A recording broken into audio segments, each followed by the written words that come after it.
বিসমিল্লাহির রহমানির রহিম। Paediatric and adolescent gynaecology society of Bangladesh আয়োজিত আজকের এই গোল টেবিল অনুষ্ঠানে আপনাদের সবাইকে স্বাগত জানাচ্ছি। আমি doctor Mohammad Murad Hossain, assistant general manager medical affairs, SK pharmaceuticals limited. আজকে আমাদের অনুষ্ঠানের ব্রডকাস্টিং পার্টনার হিসেবে আছে প্রথম আলো। আপনারা যারা আমাদের অনুষ্ঠান দেখছেন শুনছেন সবাইকে আমরা শুভেচ্ছা জানাচ্ছি, অভিনন্দন জানাচ্ছি এবং ধন্যবাদ জানাচ্ছি যে আপনারা সবাই আপনাদের কর্মব্যস্ত সময়ের মধ্য থেকে সময় বের করে আমাদের অনুষ্ঠানটি দেখছেন। আমাদের মাঝে উপস্থিত আছেন বাংলাদেশের দেশ বরেণ্য সকল গাইনোকোলজিস্ট। আমরা গর্বিত যে আমরা সকল ম্যাডামদেরকে আজকে একসাথে একই প্ল্যাটফর্মে পেয়েছি। তো অনুষ্ঠানের সঞ্চালনার জন্য আমি অনুষ্ঠানের শুরুতেই আজকে আমাদের মডারেশন করার জন্য প্রফেসর গুলশানা ম্যাডামকে অনুরোধ করব যে ম্যাডাম আপনি অনুষ্ঠানটি যদি সঞ্চালনা করতেন। ধন্যবাদ। ধন্যবাদ ডক্টর মোহাম্মদ মুরাদ হোসেন। আসসালামু আলাইকুম। Paediatric and adolescent gynaecology society of Bangladesh কর্তৃক আয়োজিত আজকের এই গোল টেবিল অনুষ্ঠান, আমরা আমাদের দ্বিতীয় আন্তর্জাতিক সায়েন্টিফিক বৈজ্ঞানিক কনফারেন্সের প্রাককালে এই গোল টেবিলটির আয়োজন করেছি এবং এই গোল টেবিল আলোচনার মূল বিষয় বিশ্বের সঙ্গে তাল মিলিয়ে বিশ্ব যে মে মাস ব্যাপী মেনস্ট্রুয়াল হেলথ হাইজিন মানে মাসিকের স্বাস্থ্য ব্যবস্থাপনার মাস উদযাপন করছে এবং 28শে মে দিবস উদযাপন করছে, তার সঙ্গে সংহতি রেখে আজকে আমাদের এই গোল টেবিল আয়োজন করেছি আমরা। এবারের প্রতিপাদ্য বিষয় হচ্ছে মাসিক বান্ধব বিশ্বের জন্য একতা। এইটি একটি বিশ্বব্যাপী পালিত হচ্ছে এই থিমে। আর এটার সঙ্গে দেখেন গভীরভাবে মিল রয়েছে আমাদের অ্যাসোসিয়েশনের যে আমাদের সোসাইটির যে আমরা থিম দিয়েছি, সেটা কিন্তু কৈশোরের কণ্ঠ প্রণিধানযোগ্য। কৈশোরের কণ্ঠকে যদি আমরা ভালোভাবে শুনি তাহলে কিন্তু সবার আগে অ্যাডোলেসেন্টের যে কণ্ঠটা আমাদের শুনতে হয় সেটা কিন্তু মেনস্ট্রুয়াল হাইজিন। কারণ মিনারকি শুরু হয় অ্যাডোলেসেন্টের এই অ্যাভারেজ হচ্ছে 12 বছর বয়স থেকে। বিশ্ব স্বাস্থ্য সংস্থা অনুযায়ী ডেফিনেশন অনুযায়ী যে 9 থেকে হচ্ছে 19 বছর বয়স পর্যন্ত অ্যাডোলেসেন্ট। তো অ্যাডোলেসেন্ট যে সমস্যার সম্মুখীন হয় সেটা কিন্তু মিনারকির থেকেই শুরু হয়। অতএব আমাদের আজকের এই গোল টেবিলের আয়োজন অত্যন্ত যথার্থ, সময় উপযোগী এবং অত্যন্ত গুরুত্বপূর্ণ। তো আমাদের এইখানে লিজেন্ড গাইনোকোলজিস্ট আছেন। আজকে এই অনুষ্ঠানের চেয়ারপারসন থাকবেন হচ্ছে প্রফেসর কোহিনুর বেগম, উনি president paediatric and adolescent gynaecology society, এবং আমি সেক্রেটারি জেনারেল পিএজিএসবি। এবং আমাদের সঙ্গে লিজেন্ড গাইনোকোলজিস্ট যারা আছেন, আমি একটু অনুরোধ করব ওনাদেরকে নিজের পরিচয় দেওয়ার জন্য, তাহলে সবাই বুঝতে পারবেন যে আসলে কে আমরা কথা বলছি। প্লিজ। আসসালামু আলাইকুম, সবাইকে শুভেচ্ছা জানিয়ে শুরু করছি। আমার নাম প্রফেসর ফারহানা দেওয়ান, আমি president obstetric and gynaecological society of Bangladesh. ধন্যবাদ। আসসালামু আলাইকুম, আমি প্রফেসর ফেরদৌসি ইসলাম, আমি as honorary professor popular medical কলেজে কাজ করছি। আসসালামু আলাইকুম, আমি প্রফেসর নিয়াজটি পারভিন, আমি সিনিয়র কনসালটেন্ট হিসেবে ইম্পালস হসপিটালে কাজ করছি। আসসালামু আলাইকুম এবং শুভ সকাল। আমি professor doctor Shamsunnahar Lucky, head of the department, popular medical college, Dhaka. Thank you. আসসালামু আলাইকুম, আমি অধ্যাপক ডাক্তার সামিনা চৌধুরী, আমি president endometriosis adenomyosis society of Bangladesh, past president O GSB. এছাড়াও আমি এই পিএজিএসবির একজন আমি অ্যাডভাইজারি কমিটির একজন মেম্বার। আসসালামু আলাইকুম, আমি doctor Mohammad Mizanur Rahman, executive general manager marketing, SK pharmaceuticals limited. আসসালামু আলাইকুম, আমি অধ্যাপক ইফাত আরা, আমি ট্রেজারার পিএজিএসপি। Thank you. আসসালামু আলাইকুম, শুভ সকাল।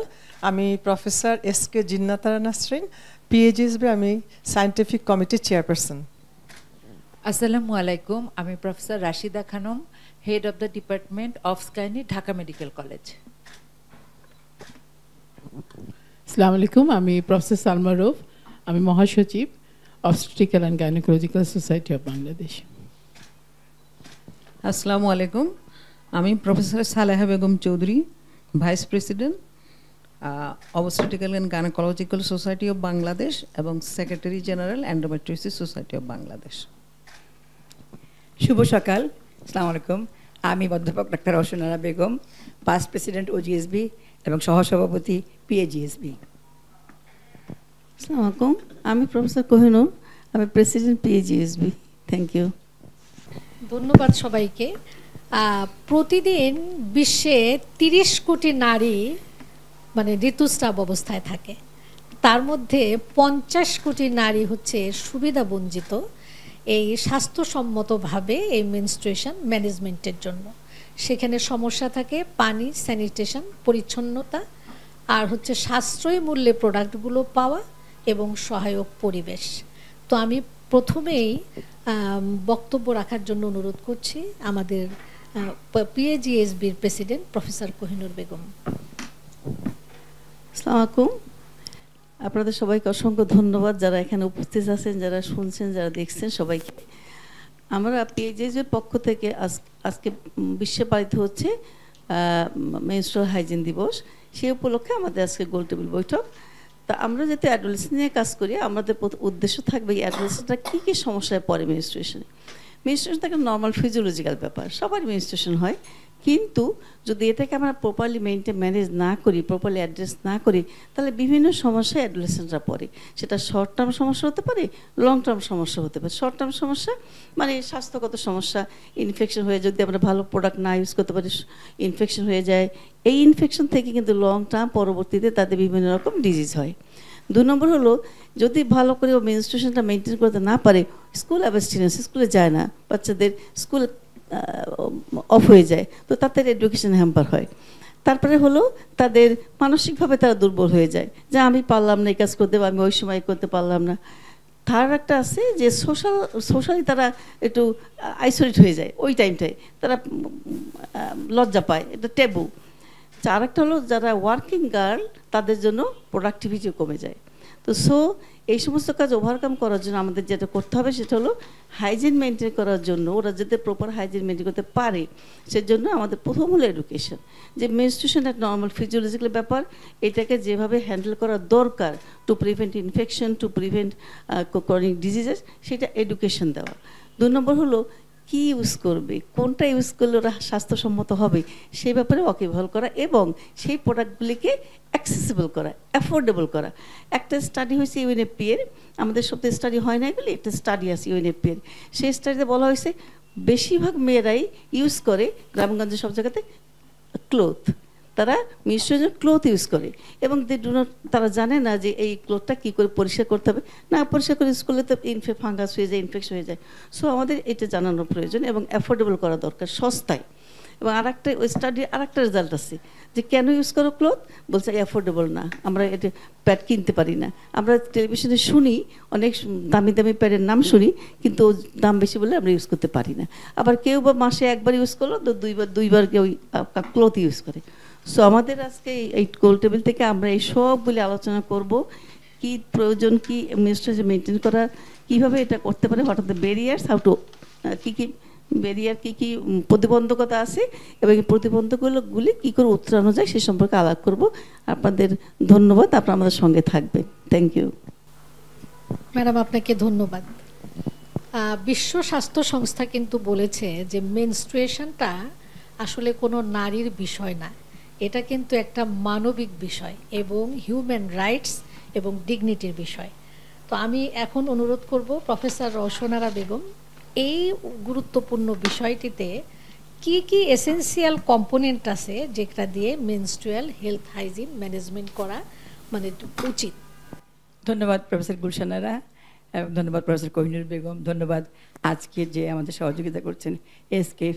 আসলে এমন একটি আমাদের স্পর্শকাতর বিষয় যেটা বললো যে আসলে সেটা মানবিক বিষয়, এবং আমি মনে করি যেটা একটা আমাদের জীবনে একটা ফান্ডামেন্টাল রাইটস একটা কিশোরী মেয়ের, যে তার মাসিক হবে এবং পরিবার, সমাজ, রাষ্ট্র তার টেক কেয়ার করবে, এটা তার একটা অধিকার। সেই অধিকারের দিকে চিন্তা করেই আজকে যারা বলছেন যে আমরা বিশ্ব মাসিক দিবস পালিত হচ্ছে, আমি মনে করি প্রতিদিনই আমাদের মাসিক দিবস। কারণ গুলশান বললো যে 30 কোটি নারী হচ্ছে, আমাদের পরিবারে প্রত্যেকের ঘরে মেয়ে আছে, প্রত্যেকেরই কারো না কারো প্রতিদিনই এই ঘটনা ঘটছে, এবং এটা একটি স্বাভাবিক জীবন ব্যবস্থা। তো এখন আমরা কি একটু আগে আমরা শুনলাম যে আমাদের জানা উচিত, শিক্ষা নেওয়া উচিত, কী ব্যবহার করা উচিত। গ্রামে গঞ্জে আমরা দেখতে পাচ্ছি এখনও পর্যন্ত শুধু কাপড়ই ব্যবহার হচ্ছে। আমরা মনে করি যে এসেনশিয়াল প্রোডাক্টস আমাদের কোনো খুবই দরকার। আমাদের পরিবারে কোনো হেলথ বাজেট নাই, স্বাস্থ্য বাজেট বলতে কিছু নাই, কারণ আমরা অনেক কিছু ঠিক করি। একটা এই যে আমাদের সামনে ঈদ আসছে, এটা ধর্মীয় ব্যাপার, আমরা সব তৈরি রাখি। আমাদের একটা কাপড় কিনতে হবে পরিবারের জন্য, সেটি তৈরি রাখি। বিদেশে বাইরে যেতে হবে বেড়াতে, বছরে একবার, সেটি থাকে। কিন্তু এটি যে একটি বিষয়, একটা মানবিক বিষয় এবং সবচেয়ে প্রয়োজনীয় বিষয়, যে কোনো ব্যাপারে হোক না কেন, স্বাস্থ্য বাজেট বলে কিছু নাই। তা আমি মনে করি খুবই প্রয়োজনীয় মেয়েদের জন্য। তা আমরা এখনও দেখতে পাচ্ছি যে যে এসেনশিয়াল কম্পোনেন্ট যেগুলো লাগে তার মধ্যে দেখা যাচ্ছে মাত্র 17% মেয়ে স্যানিটারি ন্যাপকিন ইউজ করে। এটা আমাদের জন্য খুবই দুঃখজনক যে আমরা 82%-এর বেশি আমরা এখনও দেখি কিছুই পাচ্ছে না। আমরা মেইনলি ধরে নেই যে স্যানিটারি ন্যাপকিন ব্যবহার করবে, কেউ ট্যাম্পন ব্যবহার করে, কেউ কাপ ব্যবহার করে, কেউ কাপড় ব্যবহার করেন। কিন্তু আমরা দেখতে পাচ্ছি যে স্যানিটারি ন্যাপকিন, যেটা একটু প্রফেসর কোহিনুর বললেন, যে কী করে আমরা তাদের দোরগোড়ায় পৌঁছে যেতে পারবো, সেটা একটা বিরাট ব্যাপার। কী প্যাড ইউজ করবে, নানা ধরনের প্যাড বাজারে পাওয়া যায়, আমরা দেখতে পাচ্ছি, টিভিতে আপনারা দেখতে পান। তা আমরা বলি যে একটা স্বল্প মূল্যে স্যানিটারি ন্যাপকিনটা যেন সর্বত্র সব জায়গায় পৌঁছে যায়, একেবারে দোরগোড়া পর্যন্ত। স্কুলে আমরা বলি যে স্যানিটারি ন্যাপকিন, গার্মেন্টসে আমরা বলি যে ন্যাপকিন পৌঁছাতে হবে, কারণ এটা একটা এডুকেশনের মাধ্যমে যে লাগবেই। তাহলে আমরা কম্পোনেন্টসের মধ্যে দেখতে পাই যে আমরা এই জিনিসগুলো কিন্তু, কারণ এইটাকে ড্রেনেজ সিস্টেম একটু আগে যে আমরা যদি যৌনাঙ্গটি চিন্তা করি, ভ্যাজাইনা আমরা সবসময় জেনেছি ওপেন একটা জায়গায়, সেখান থেকে রক্তস্রাবটা বেরিয়ে আসে। কাজে সেটাকে কেউ না কেউ তো গ্রহণ করতে হবে। কাজে কে আমরা গ্রামে গঞ্জে দেখি কাপড় দিয়ে গ্রহণ করে, কিন্তু আমরা বলি যে স্বাস্থ্যসম্মত হলে আমাদের স্যানিটারি ন্যাপকিন ব্যবহার করা উচিত, সেটা যেন অ্যাবজর্বেবল হয় এবং খুব অস্বল্প মূল্যে বা যে কোনো মূল্যে যেন আমরা দোরগোড়ায় পেতে পারি। সেটি অ্যাভেলেবেল করতে হলে আমরা বলেছি যে স্কুলে কিন্তু কোনো শিক্ষাই নাই, বলেই না কেউ। এবং স্কুলে অনেক সময় মেয়েরা দেখা যায় যে স্যানিটারি ন্যাপকিন পায়, হঠাৎ করে তার মাসিক শুরু হয়ে গেল, সে কিন্তু লুকিয়ে রাখে। এবং আমরা দেখতে পাচ্ছি যে প্রায় 40% মেয়ে আমরা দেখি যে অনেক সময় 3 দিন স্কুল অ্যাবসেন্ট করে, তারা যায় না মাসিকের সময়। এবং গার্মেন্টসগুলো যারা কাজ করেন সেখানেও প্রায় আমরা দেখি 6 দিন অনেক সময় কাজে অ্যাবসেন্ট থাকে। এই যে একটা অর্থনৈতিক ক্ষতি, এই যে আমাদের শিক্ষার যে একটা অনেক সময় ড্রপ আউট হয়ে যাবে, এটা আসতেই পারে না আর স্কুলে। এইগুলো কিন্তু আমরা দেখি যে শুধুমাত্র জ্ঞানের অভাব এবং আমাদের যে জিনিসের অভাব। জ্ঞানের অভাব এই জন্য বলি যে বাড়িতে একটা মেয়ের মাসিক হবে, আমরা কিন্তু সবাই না করে মুখ বন্ধ করে রাখি। মাও তাকে কিছু শেখাতে দেয় না, ভাই বোনদের সঙ্গে কোনো আলোচনা হয় না, বাবাও জানতে পারেন না। আমরা দেখি যে মাত্র 5% বাবা অথবা 1% ভাই স্যানিটারি ন্যাপকিন সম্পর্কে জানে এবং অনেক সময় কিনে দেয় বোনের বা মেয়ের জন্য। এটি আমাদের জন্য, আমি মনে করি যে এই স্যানিটারি ন্যাপকিন যে ব্যবহার হবে, এইটি পরিবারে একটা ডাইনিং টেবিলে বসে আলোচনা করা দরকার। যে মেয়েটির কিন্তু পরিবারে তোমার ভাইয়ের বা তোমার ভাই জানা দরকার, বোনের মাসিক হয়েছে বাবা জানা দরকার, এবং ভাইকে দায়িত্ব দেওয়া দরকার বা বাবাকেও দায়িত্ব দরকার, সে কিনে এনে দেবে, সে কীভাবে আনবে, পরিবারের সেই বাজেটটিও থাকবে। তাতে আমরা স্যানিটারি ন্যাপকিন সম্পর্কে বলি।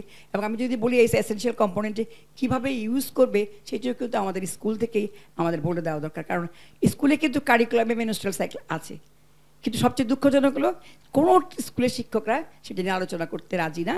তাদেরকে যদি আমরা অনেকবার ওজিএসবি থেকে আমরা গিয়েছি, কিন্তু তারা শিক্ষকরা সবসময়ই বলেন যেটি বাচ্চাদের আমরা বলে দিয়ে বাড়িতে পড়িয়ে নিও। ঠিক আছে, সেখানেও কিন্তু তাকে বলে দেওয়া দরকার স্যানিটারি ন্যাপকিনটি সে কীভাবে ব্যবহার করবে, কয়বার চেঞ্জ করতে হয়, 4 থেকে 6 ঘন্টা পর যে চেঞ্জ করতে হয় সেটি বলে দিতে হবে।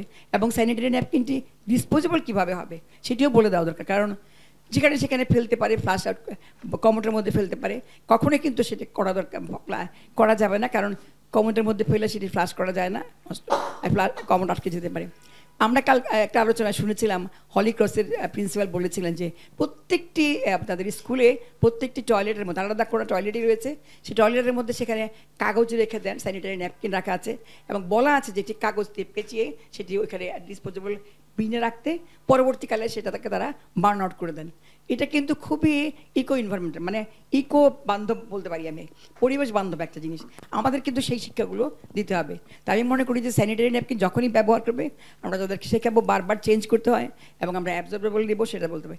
আজকাল দেখতে পাচ্ছি অনেকে কিন্তু ওয়েস্টার্ন কান্ট্রিতে অনেক আগে থেকেই ট্যাম্পন ব্যবহার করতো, এবং ট্যাম্পনও কিন্তু নিয়ম অ্যাটলিস্ট 12 ঘন্টার মধ্যে সেটা বের করে ফেলে দেওয়া। এছাড়া কিন্তু আমরা মিনিস্ট্রাল কাপ দেখে ব্যবহার করতে। সেটাও কিন্তু নতুন এসেছে বাংলাদেশে, এখন কিছুটা হয়তো অনেকে চালু হয়েছে কাপ ইউজ করা, কিন্তু হাইজিন জানতে হবে। সে কাপও কিন্তু যদি ইউজ করে, কাপটি ট্রেন করে, ব্লাডটা কালেকশন করে, সেটিও কিন্তু অ্যাটলিস্ট 2 বার করে চেঞ্জ করতে হবে। সেটি খুব ভালো করে সাবান দিয়ে পরিষ্কার করতে হবে, এবং অনেক সময় দেখা যায় যে সেটি 1 থেকে 2 মিনিট স্টেরিলাইজ করে আবার সে ইউজ করতে পারে। সব লাস্টলি যে কথাটা আসছে যে কাপড়টা ইউজ করা, একটু আগে প্রফেসর কবির বলেছেন যে আসলে গ্রামে গঞ্জে আমাদের কোনো উপায় নাই, আমরা দেখতে পাচ্ছি যতই বলি না কেন আমরা অ্যাভেলেবেল হয় না, অ্যাফোর্ডেবল হয় না, মানে পাচ্ছিও না কিন্তু পারতেছি না, আর সহজলভ্য হচ্ছে না। সেখানে কাপড় যারা ইউজ করেন, সে কাপড়টি আমরা বলি যে সানলাইটে খুব ভালো করে শুকানো। কী করে দিবে?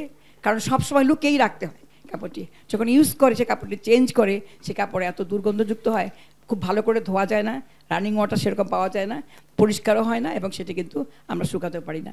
কাজে আমরা মনে করি যে আমরা যে কথাগুলো বললাম যে এসেনশিয়াল প্রোডাক্টসগুলো, সেগুলো কিন্তু অ্যাভেলেবেল করতে হবে। আমরা চাই কাপড় না ইউজ করে খুব সস্তা স্বল্প মূল্যে যেন আমরা এই স্যানিটারি ন্যাপকিনটা ব্যবহার করতে বলতে পারি, এবং আমরা বলতে পারি মেয়েদেরকে স্কুল থেকেই শেখানো যে এই স্যানিটারি ন্যাপকিন চেঞ্জ করার সময় পরিষ্কার করতে হবে, রানিং ওয়াটার দিয়ে তার জায়গাটি পরিষ্কার রাখতে হবে।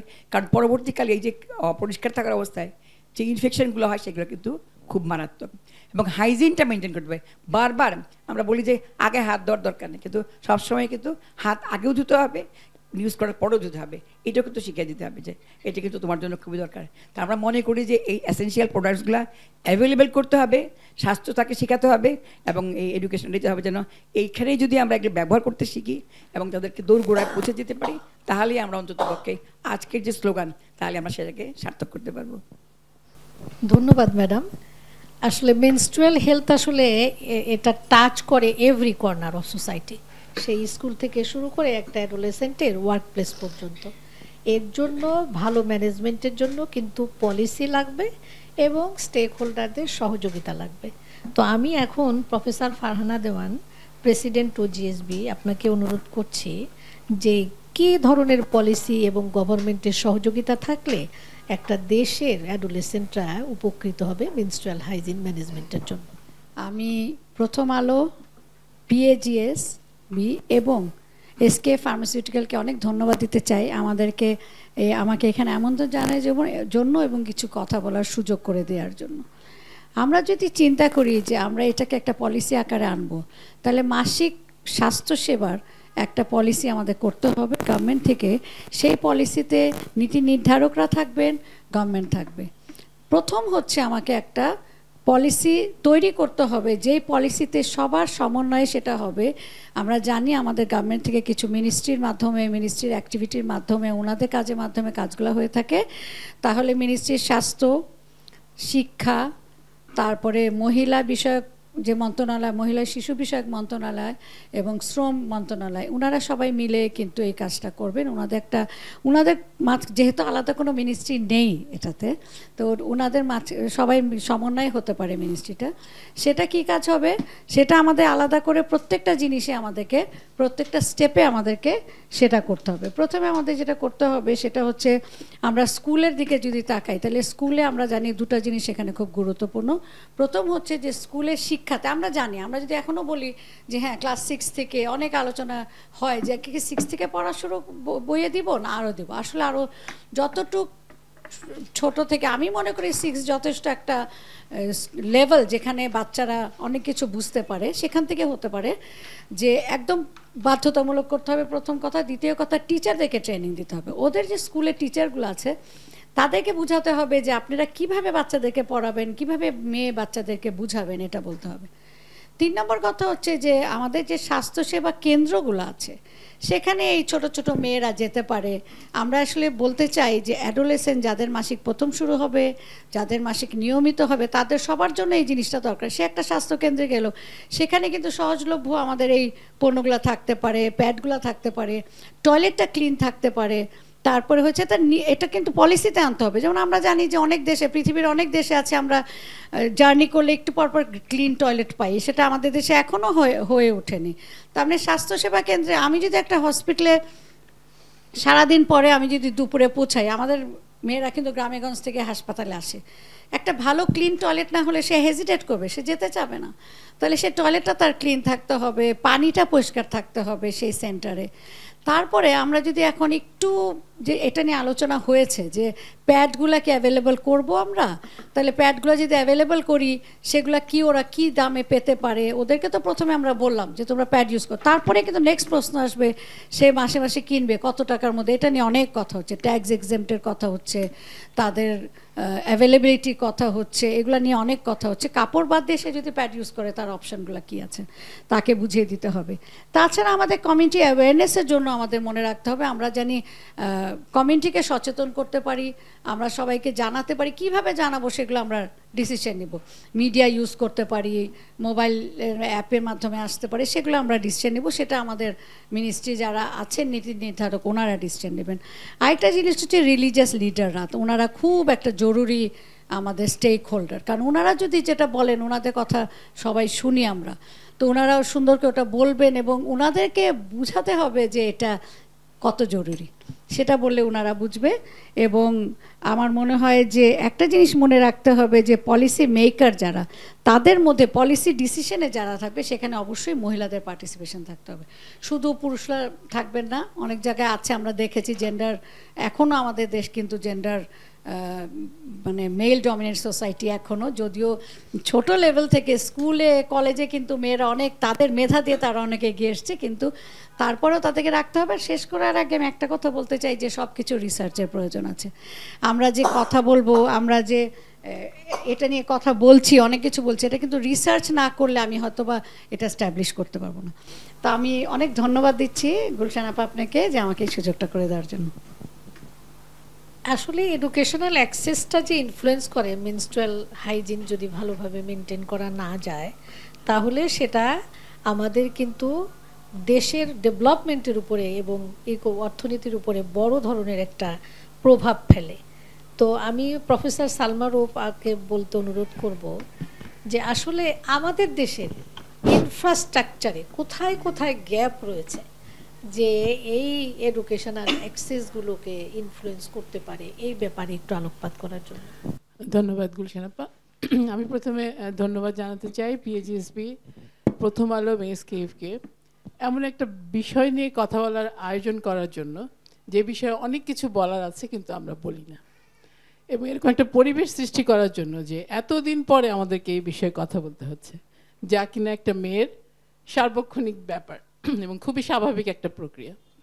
তো এখন যে গ্যাপের কথা বলা হয়েছে, এখন আমরা যদি ইনফ্রাস্ট্রাকচার নিয়ে কথা বলি তাহলে ইনফ্রাস্ট্রাকচার কিন্তু শুরু হবে ঘর থেকে। এখন আমাদের পরিবারের যে কালচার, আমাদের যে সামাজিক অবস্থান, যে কালচার, যে নর্ম, সেখানে কিন্তু মেনস্ট্রুয়েশন হচ্ছে একটা বিষয় যা নিয়ে আলোচনা করা যাবে না, যা কিনা শুধু মা এবং মেয়ের মধ্যেই সীমাবদ্ধ থাকবে, বাবাও জানবে না, ভাইও জানবে না, এটা সবার সামনে বলার কোনো বিষয় না। এবং মা যেভাবে সেটা ম্যানেজ করে এসেছে, তার দাদি নানির কাছ থেকে মেয়েকেও সেই শিক্ষাটাই দিবে। সেটা যে পুরনো, সে যে স্বাস্থ্য সম্পন্ন না এবং সেটা যে স্বাস্থ্যের ঝুঁকি নিয়ে আসছে সে ব্যাপারে কিন্তু মাই অজ্ঞ। কাজেই সেইখানে হস্তক্ষেপ করতে গেলে আমাদের মাস মিডিয়া এবং মাস মিডিয়ার হেল্প নিতে হবে আমাদেরকে ভালো করে, কারণ ঘরে ঘরে যেয়ে তো মাকে এডুকেট করা সম্ভব না। তাহলে এর উপরে আলোকপাত করতে গেলে আমার মিডিয়ার কাভারেজটা বেশি বাড়াতে হবে, পেপারে, তারপরে টিভিতে, যাতে করে বলা হয় যে মেনস্ট্রুয়েশন একটা স্বাভাবিক প্রক্রিয়া এবং এখানে স্বাস্থ্যসম্মতভাবে একে ম্যানেজ করতে হবে, নাহলে এটা স্বাস্থ্যের ঝুঁকি আছে। এবং সেখান থেকে তারা শিখবে যে কি করে এটা স্বাস্থ্যসম্মতভাবে ম্যানেজ করা যায়, এবং এটা যে একটা স্বাভাবিক জিনিস, সেখানে পরিবারের সবার ইনভলভমেন্ট হবে। সেই কিশোরী মেয়েটাকে প্রথম মাসিক হওয়ার সময় তাকে সাহায্য করবে, কি করে সে স্যানিটারি প্যাড পাবে, কেমন করে তার কাছে আসবে, এই ব্যাপারগুলো সম্বন্ধে তাকে মা এবং তার পরিবারের অন্য সদস্যকে সচেতন করা।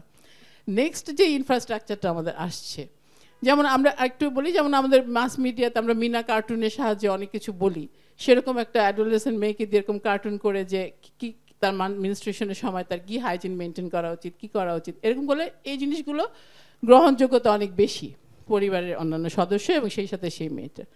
নেক্সট ইনফ্রাস্ট্রাকচার হচ্ছে স্কুল, এবং আমরা দেখেছি যে স্কুলে অনেক সময় মেয়েদের আলাদা কোনো টয়লেট থাকে না, অথবা ওই মেয়েটা স্টিগমাটাইজড হয়ে যায় যদি তার পিয়ার গ্রুপ জানতে পারে যে বা তার সহযোগী তার বন্ধু বান্ধবরা যদি জানতে পারে যে তার মাসিক হচ্ছে, কাজে তার একটা স্কুলে তার পরিষ্কার পরিচ্ছন্ন টয়লেট এবং কি করে সে ওই স্যানিটারি প্যাডটা পাবে এবং কোথায় সে ডিসপোজ করবে, এগুলো সম্বন্ধে স্কুলে কিন্তু একটা লিখিত পলিসি থাকতে হবে।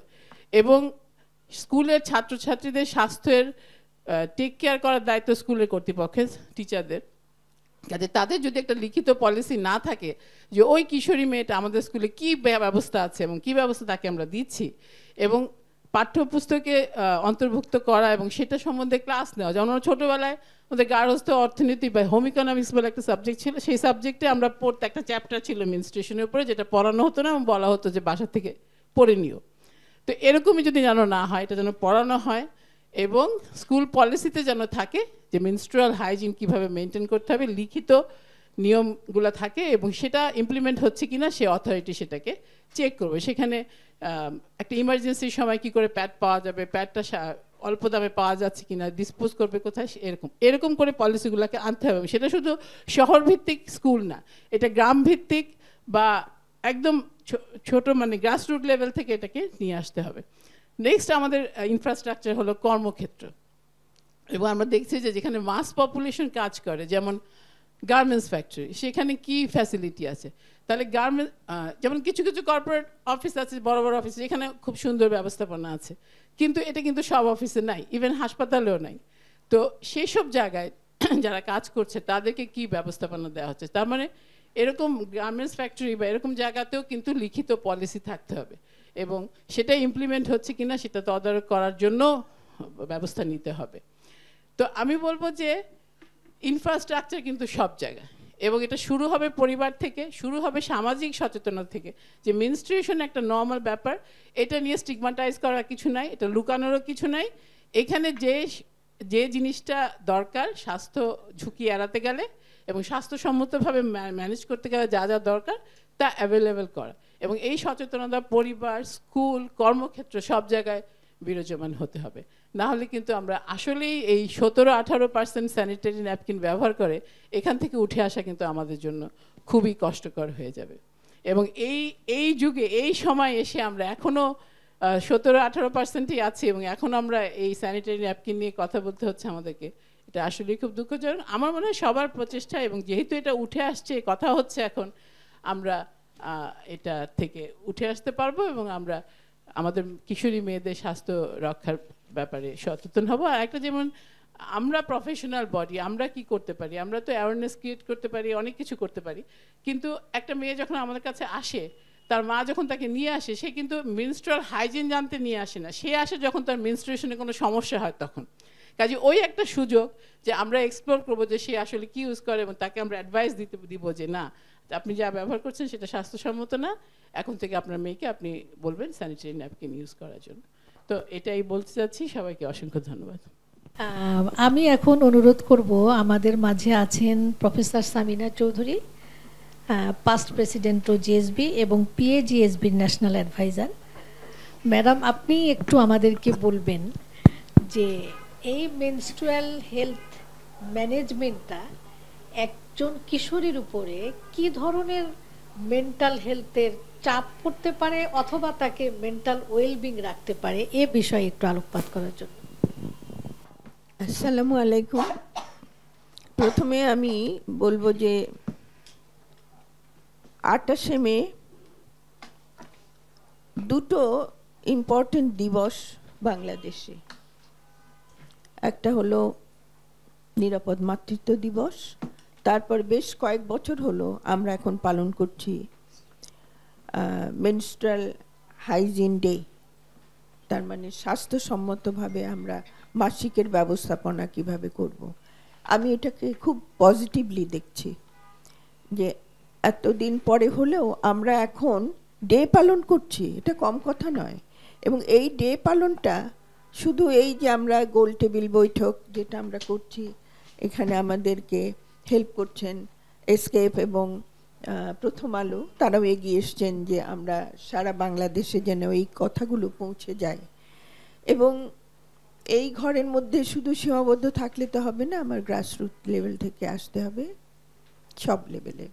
আমি মেন্টাল হেলথের ব্যাপারে বলার আগে একটুখানি বলে নিতে চাই যে কথাগুলো খুব সুন্দর করে চলে এসছে।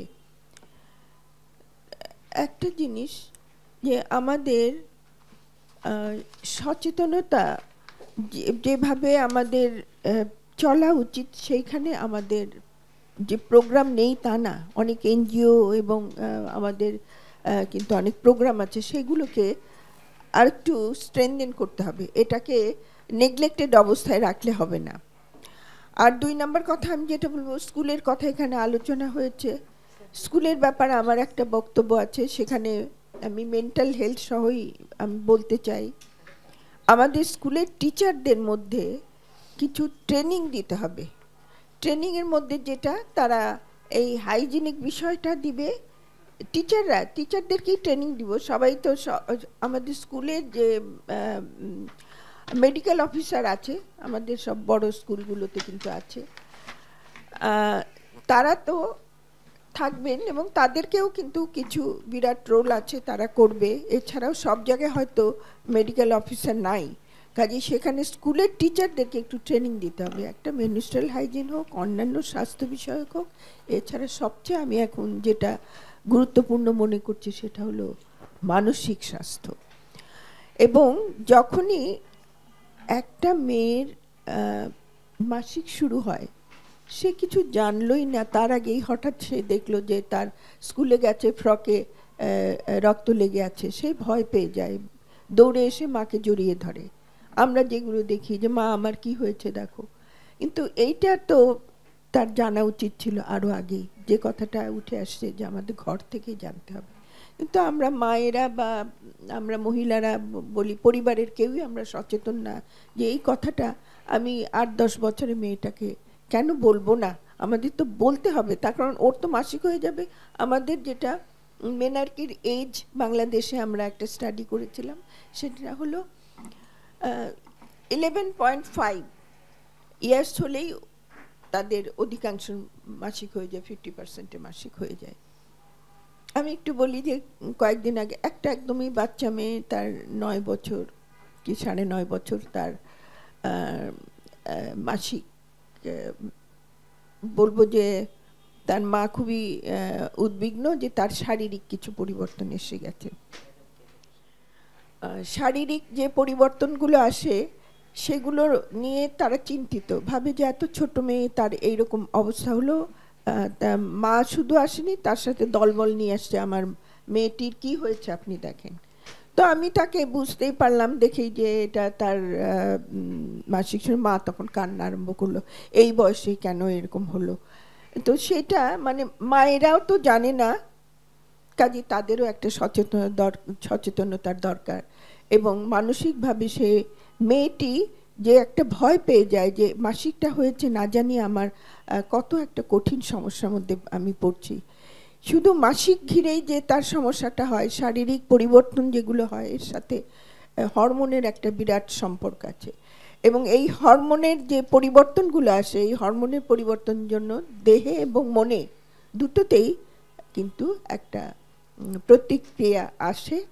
এবং সেজন্যই আমরা একজন ছেলে হয়ে বেড়ে উঠছি, একজন মেয়ে হয়ে বেড়ে উঠছি, এগুলো সবই হরমোনের, আমি বলবো যে তার প্রভাবে এটা হয়। আর আরেকটা কথা আমি বলবো যে মেনস্ট্রুয়াল হাইজিন এবং সেইটা নিয়ে যে ট্যাবুসগুলো, এইগুলো কিন্তু মানসিকভাবে তাকে খুব আঘাত করে।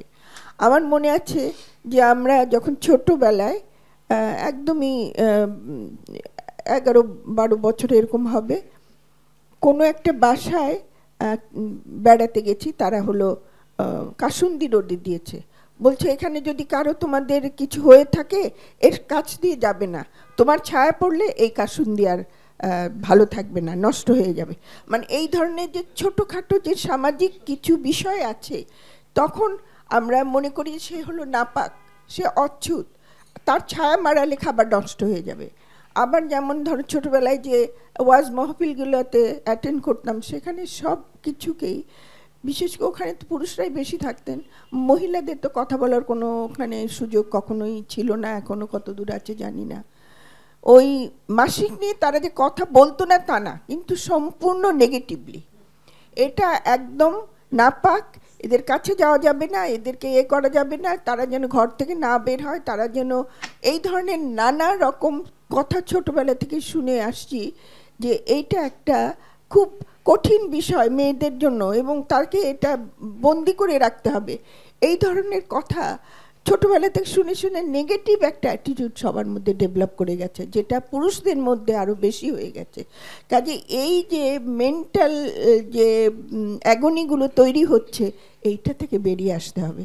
কাজে যে ছোটোখাটো যে ঘটনাগুলো আমাদের ঘরে ঘটে, আমার এখনও অবাক লাগে যে মেডিকেলে যারা আমরা যখন ঢুকেছি তখন আমরা লেট অ্যাডোলেসেন্টে ঢুকি, এবং সেই সময় আমাদের ক্লাসে একজন মেয়ে ছিল, ও মাসিক হলেও ক্লাসে যাবে না, বলে হাসপাতালে যাবে না, বলে না আমি হাসপাতালে গেলে আমার এখন মাসিক হচ্ছে, আমার শরীর এখন দুর্বল হয়ে যাচ্ছে, আমার ইনফেকশন হবে। সেই জন্য ওই কয়টা দিন সে কখনো হাসপাতালে যেত না। কাজে এইগুলো আমাদের এই পর্যায়েও আমরা মেডিকেল স্টুডেন্ট, কিন্তু আমরা তো সেরকমভাবে আমরা শিখে আসিনি, আমরা এটাকে তখন নেগেটিভলি নিয়েছি। কিন্তু যদিও তার পরবর্তীতে আমরা আসলে বুঝতে পেরেছি যে এই ট্যাবুসগুলো খুব সাংঘাতিকভাবে আমাদের পরিবারকে এবং আমাদের নারী সমাজকে নিয়ন্ত্রণ করছে, এবং এই মাসিক দ্বারাই। এবং এই মাসিক হলে তাকে যে কথাগুলো আলোচনা, স্কুলে যেতে পারবে না, তুমি খেলতে পারবে না, তোমাকে ঘরের কোনো চুক্তি করে বসতে হবে এবং কাউকে তুমি বলবে না, এই সময় আবার বলে কি আমি কি এখন টক খেতে পারবো, এখন তো টক খাওয়া মানে, এরকম খাবারের প্রতিও অনেক কিন্তু বিধিনিষেধ আছে। এই ট্যাবুসগুলো ভাঙতে হবে। আসলে সব রকম খাবার সে খাবে। বিশেষ করে আমি বলবো যে যখন তার মাসিক হয়, তার তো শরীর থেকে বেশ খানিকটা রক্ত প্রতি মাসে বেরিয়ে যায়, যে কারণে মেয়েরা একটু অ্যানিমিক হয়ে থাকে। কাজে তাকে কিন্তু খাবারটা দিতে হবে যেমন তার মধ্যে যেন আয়রন লৌহজাত খাবার বেশি থাকে, যে খাবার খেলে শরীরে রক্ত হবে এবং শরীরের রোগ প্রতিরোধক ক্ষমতা বাড়বে, এই ধরনের খাবারটা তাকে প্রতিদিনই দিতে হবে। আমরা যেটা বলে থাকি যে প্রোটিনের মধ্যে যেটা তাকে সহজেই, আমরা হয়তো ডিম এটা একটা করে ডেইলি সে ডিম খাবে, ডিম দুধ কলা আমরা সহজে বলি যে এটা আমাদের যেহেতু অ্যাভেলেবল প্রতিদিনে অন্যান্য যে খাবার খাবে, অ্যাডোলেসেন্ট মেয়েদেরকে আরও আমরা এটাকে বেশি করে খেতে বলবো। আর বিশেষ করে মাসিকের সময় কোনো খাবার নিষেধ নেই এবং বরং তাকে বেশি করে খেতে হবে। কাজে আমরা দেখছি যে এই মাসিক তার শরীরকে, তার নিউট্রিশনকে নিয়ন্ত্রণ করছে, তার মানসিক স্বাস্থ্যকে নিয়ন্ত্রণ করছে। এই মানসিক স্বাস্থ্যের বিষয়ে আমি যেটা বলবো যে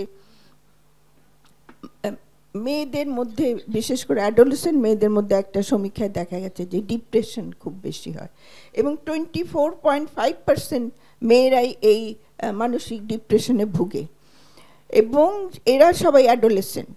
এবং আমরা প্রতিবারই দেখি যে ডিপ্রেশনটা তার এমন পর্যায়ে যায়, আমরা প্রতি বছর যেটা খুব কষ্টদায়ক, ছেলেটি বা মেয়েটি ভালো করে কাঙ্ক্ষিত রেজাল্ট হয়নি, তারপরে সে সুইসাইড করে বসলো। এর চেয়ে দুঃখজনক ঘটনা আর কি আছে। কিন্তু এটা কেন হলো? এটার জন্য তো আমাদের সোসাইটিকে এগিয়ে আসতে হবে। আমাদের সরকার, এবং আমরা শুধু সরকার বলবো না, যারা এনজিও আমরা যারা আছি তাদেরকে আমাদের এই জিনিসটা দেখতে হবে যে আমাদের ছেলেমেয়েরা বাসা থেকেই যেন এই মানসিকভাবে ডিপ্রেশনে না ভুগে এবং এই ধরনের কোনো ডিপ্রেশনের সাইন দেখলে তাদেরকে এটা নিয়ে কাউন্সেলিং করা এবং সাইকোলজিস্টের কাছে নিয়ে যাওয়া উচিত, যেটা আমরা কখনোই করি না। আরেকটা বিষয় আমি বলবো, যেহেতু মানসিক বিষয়টা এটা শুধু আমাদের মেয়েদের না, ছেলেদেরও। এবং ছেলেদের মধ্যে দেখা গেছে যে মেয়েদের যদি 27% তার যদি মানসিকভাবে সে ডিপ্রেস থাকে, 22% কিন্তু বয়েজদের মধ্যে হয়।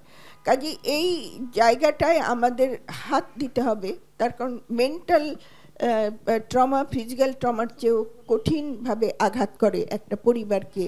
এবং সেইখানে আমাদের যেটা করতে হবে, যে কথাটা প্রথমে বলেছিলাম, স্কুলের টিচারদের মধ্যে ট্রেনিং দিয়ে তাদেরকে কিছুটা কাউন্সিলিং করা এবং তাদের স্কুল কারিকুলামের মধ্যেই ওইটাকে আনতে হবে যে বছরে মাসে 2 বার করে হলেও যেন বা সপ্তাহে একদিন 2 ঘন্টার যদি আমরা ক্লাস নেই, যে যাতে তারা মানসিকভাবে স্ট্রং এনাফ হতে পারে।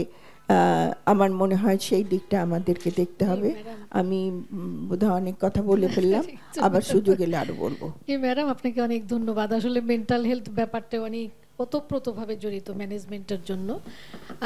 আমি এখন প্রফেসর সালেহা বেগম চৌধুরী, আপনাকে একটু অনুরোধ করব বলার জন্য যে আসলে কি কি ডিজিজে আমাদের এই অ্যাডোলেসেন্টরা ভুগতে পারে যদি তারা মেনস্ট্রুয়াল হাইজিনটা মানে স্বাস্থ্যসম্মতভাবে ব্যবস্থাপনার শিকার মানে মধ্যে না পড়ে। তাহলে হ্যাঁ, ধন্যবাদ প্রফেসর গুলশানারা, তোমাকে ধন্যবাদ জানাচ্ছি আমি পিএজিএসবিকে এবং প্রথম আলো এবং আমাদের এসকেপকে এরকম একটা গুরুত্বপূর্ণ অনুষ্ঠান আয়োজন করার জন্য এখন সবাই যেখানে আমরা সবাই একত্র হয়েছি। আমরা আসলে আজকের প্রতিপাদ্য বিষয় আমরা মাসিক বান্ধব বিশ্ব চাই এবং আমরা একসাথে কাজ করে এই লক্ষ্যে পৌঁছাতে চাই।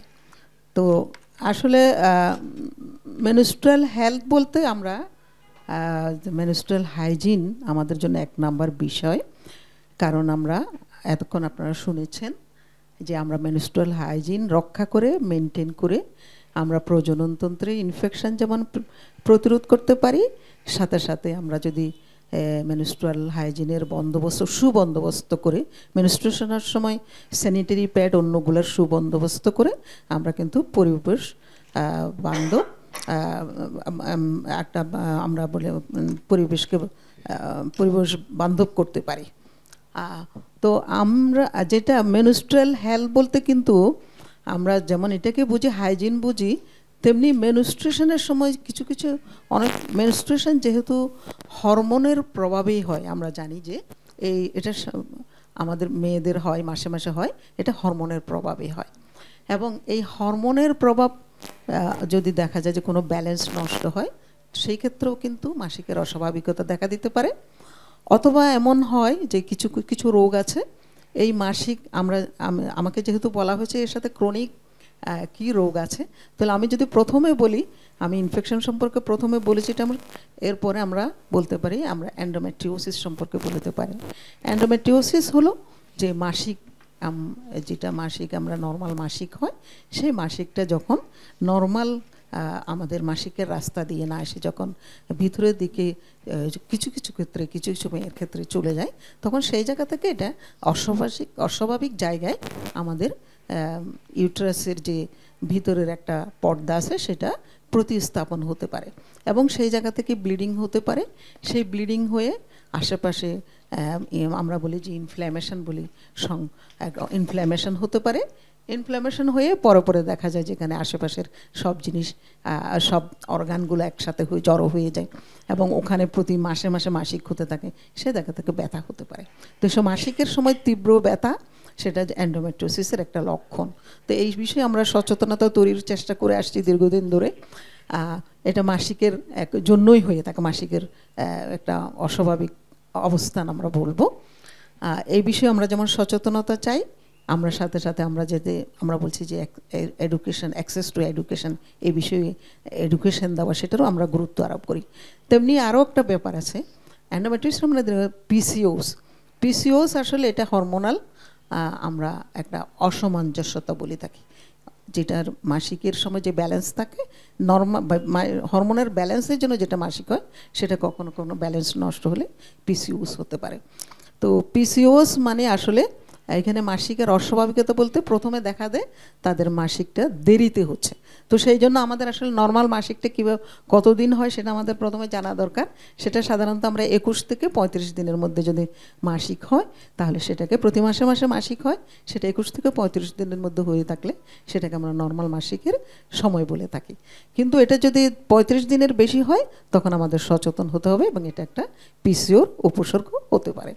তো পিসিওর সাথে আরও একটা আমি বলবো যে যেহেতু কিশোরের স্বাস্থ্যের সাথে এটা খুবই ওতপ্রোতভাবে জড়িত, সেটা এবং দেখা যাচ্ছে আমাদের জন্য অত্যন্ত সমস্যা এখন আমরা মনে করি, সেটা হলো ওবেসিটি। যেটা হলো অতিরিক্ত ওজন বেড়ে যাওয়া। কিশোরীদের অতিরিক্ত ওজন বেড়ে যাচ্ছে, এটা আমরা দেখছি, এটা দিনে দিনে বাড়ছে।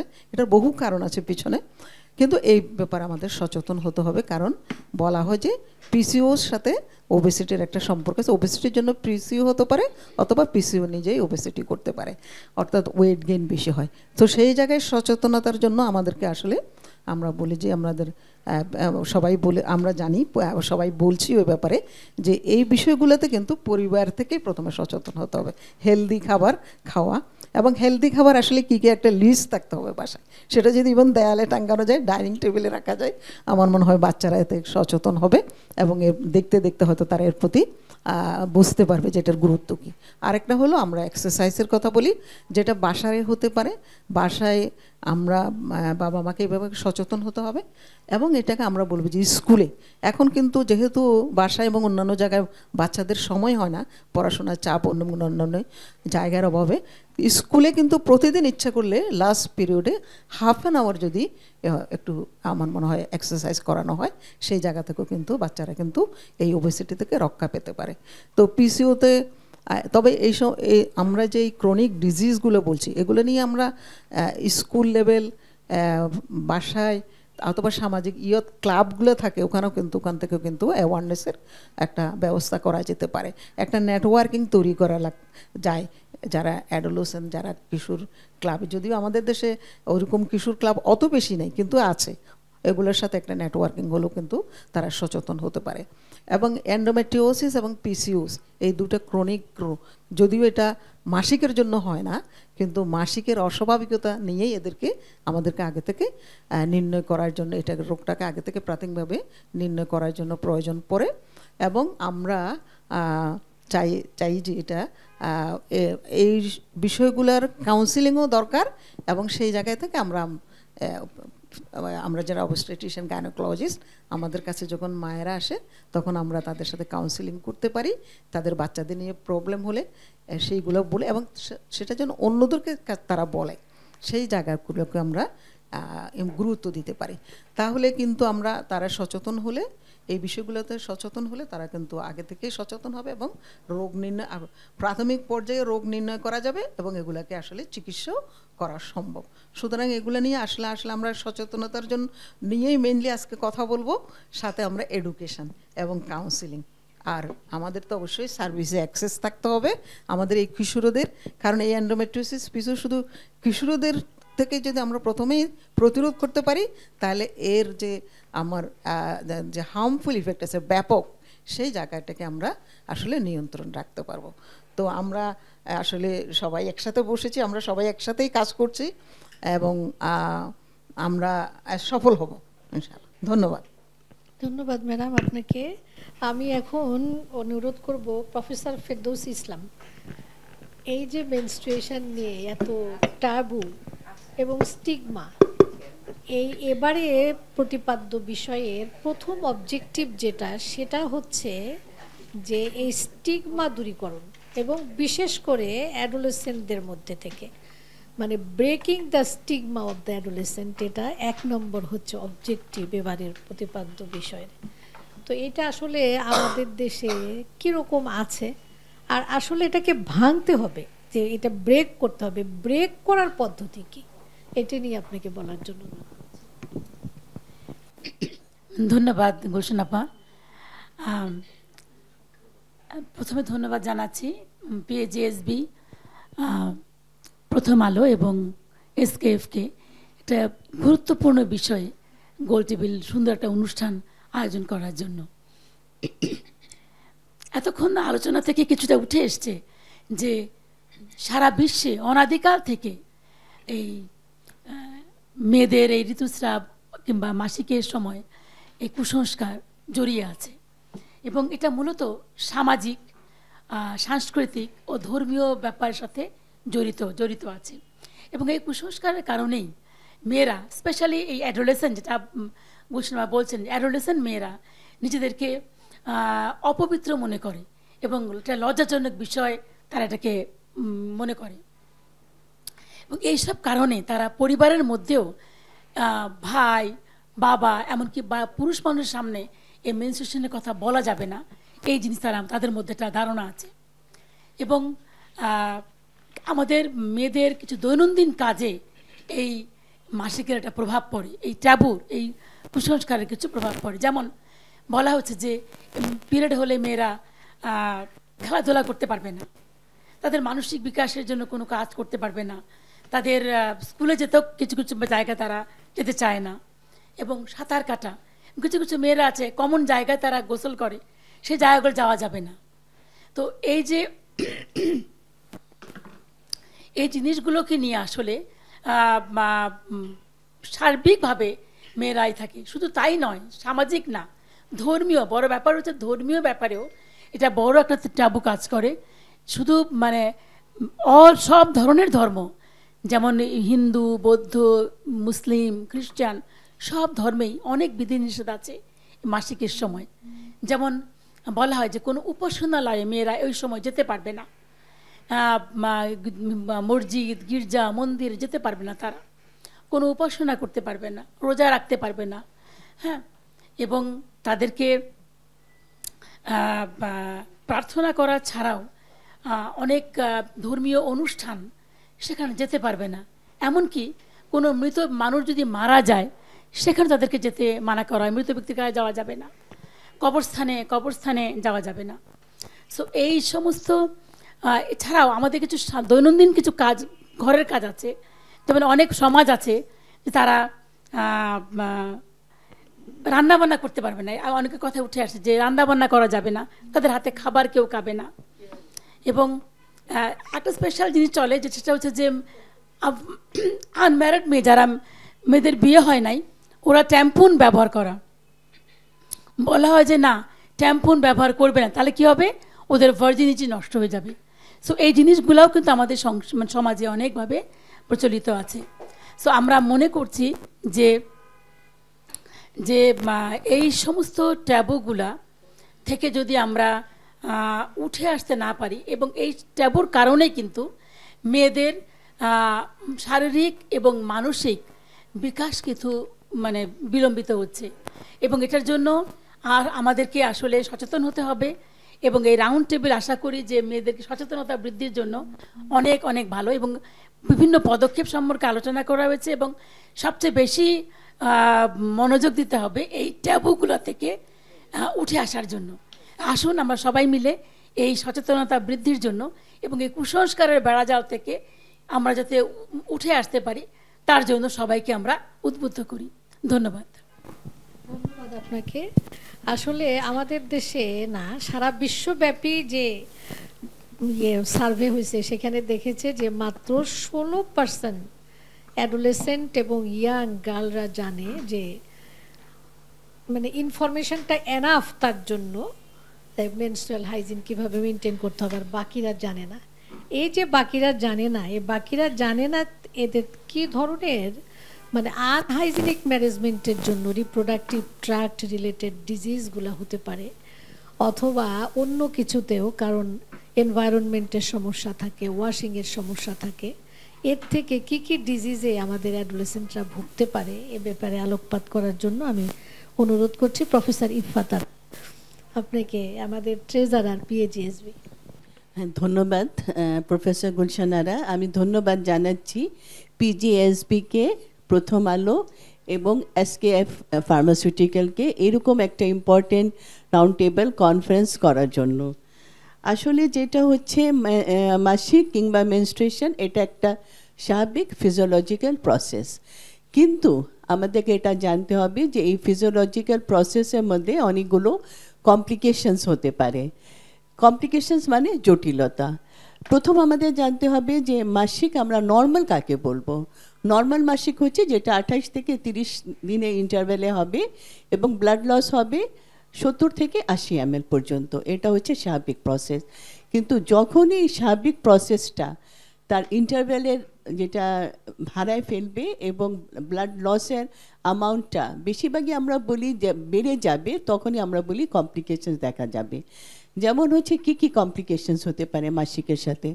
1 নম্বর কমপ্লিকেশন হতে পারে কিছু প্রিমেনস্ট্রুয়াল সিমটম কমন, যেমন হতে পারে মাসিকের 3-4 দিন আগে তলপেটে একটু ব্যথা, একটু মুড সুইংস হওয়া, একটু ব্রেস্টে ব্যথা হওয়া, তলপেটে ব্যথা হওয়া, শরীরে পানি আসা, এটা হলো সিমটম।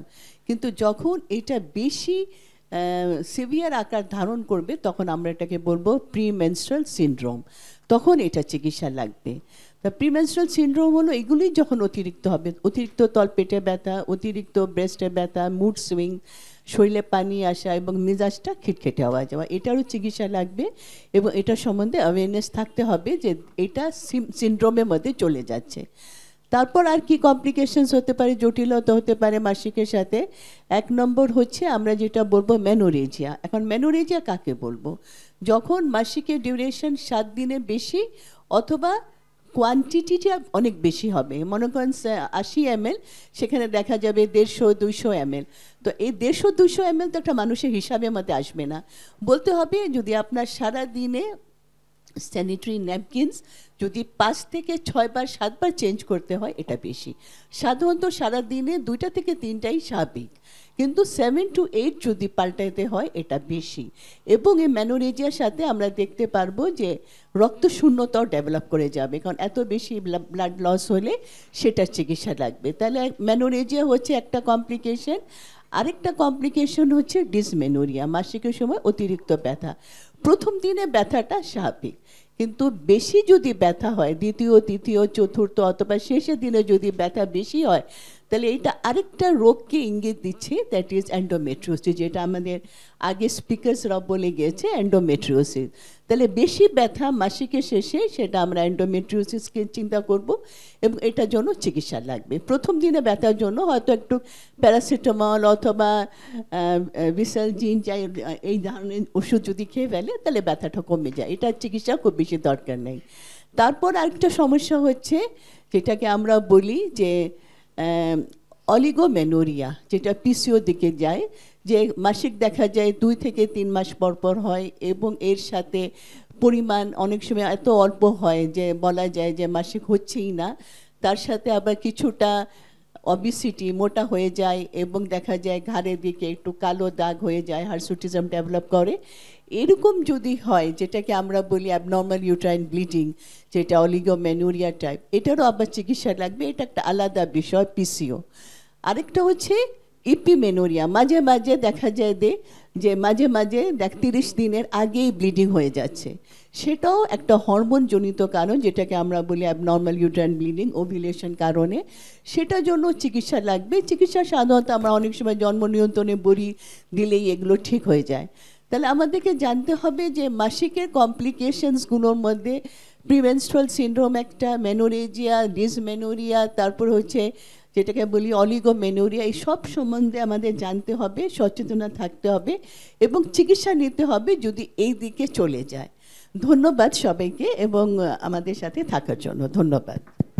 আমি এখন অনুরোধ করব, ধন্যবাদ আপনাকে, অনুরোধ করব প্রফেসর শামসুন নাহার লাকি, আমাদের দেশের কিন্তু একজন ইনফার্টিলিটি স্পেশালিস্ট। আমি একটু আপনাকে বলতে অনুরোধ করব যে এই লাইভ কোর্সে আমাদের অ্যাডোলেসেন্টরা যদি গুড ম্যানেজমেন্ট না হয়, তাহলে এই আনহাইজিনিক মেনস্ট্রুয়েশন ম্যানেজমেন্টের, ইনফার্টিলিটি, ইনফ্লামেটরি কন্ডিশন, এন্ডোমেট্রিওসিস, এটা কীভাবে হয় এবং এই মেয়েটাকে এফেক্ট করতে পারে এবং প্রিভেন্ট করা যায় কিভাবে? অসংখ্য ধন্যবাদ আপা আপনাকে। আর আজকে যারা অর্গানাইজ করেছেন প্রোগ্রাম, এসকেএফ এবং প্রথম আলো এবং আমার উপস্থিত পিএজিএসবি প্রেসিডেন্ট এবং উপস্থিত আমার সম্মানীয় টিচারবৃন্দ, সবাইকে আমার আন্তরিক শুভেচ্ছা এবং উপস্থিত দর্শকদেরও আমার শুভেচ্ছা। আজকে যে জিনিসটা আমরা এখানে ডিসকাস করছি, এটা আসলে হোল বাংলাদেশ কেন সমস্ত দেশের, ওয়ার্ল্ডের জন্য ভীষণ ইম্পর্টেন্ট। তো আমরা যেহেতু একটা ডেভেলপিং কান্ট্রি, আমাদের সচেতনতার যেমন আরবান একরকম, রুরাল একরকম, তো আমরা সচেতন হলে হবে না, আমাদের সচেতনতা একদম গ্রাসরুট লেভেল পর্যন্ত যাওয়া প্রয়োজন। যেমন আজকের একটা এই প্রসঙ্গে আজকে যেটা একটা জিনিস আমরা জানতে চাচ্ছি, যেটা এন্ডোমেট্রিওসিস এবং এর সাথে ইনফার্টিলিটি রিলেটেড।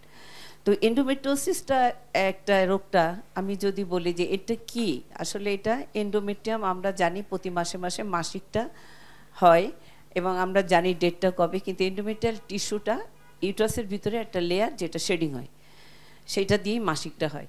কিন্তু এই জিনিসটা যদি কোনো ক্রমে তার পেটের ভিতরে বিভিন্ন জায়গায় স্থাপন হয়, সেটা যে কোনো ইউটারাসের পরে হতে পারে, ওভারি পরে হতে পারে, ফ্যালোপিয়ান টিউবের পরে হতে পারে, বিভিন্ন বডির বিভিন্ন জায়গায় হতে পারে, তখন এই জিনিসটা হরমোনের ইনফ্লুয়েন্সে গ্রো করে এবং এইটা তখন কিছু সিমটম প্রডিউস করে।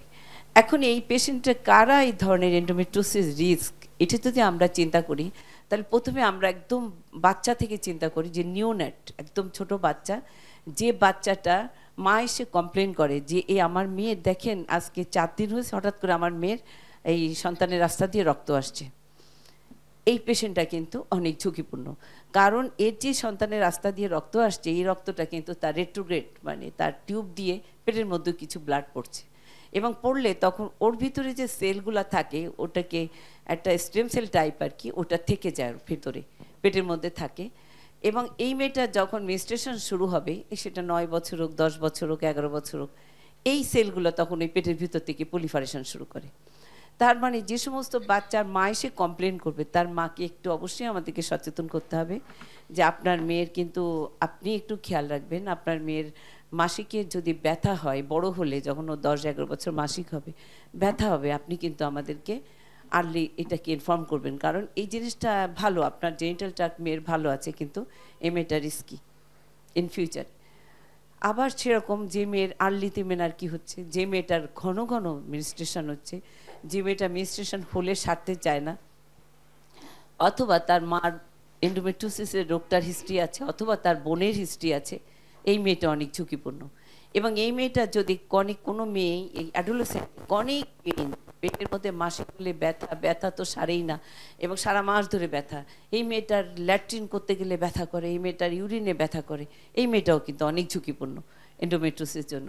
সো আমাকে কিন্তু তাকে অবশ্যই তার এই সচেতনতা বাড়াতে হবে যে মাসিকে ব্যথা, একদিন আপনার ব্যথা স্পাজমোটিক ডিস মানে একদিন থাকে, সেটা কিন্তু আমাদের চিন্তার বিষয় না।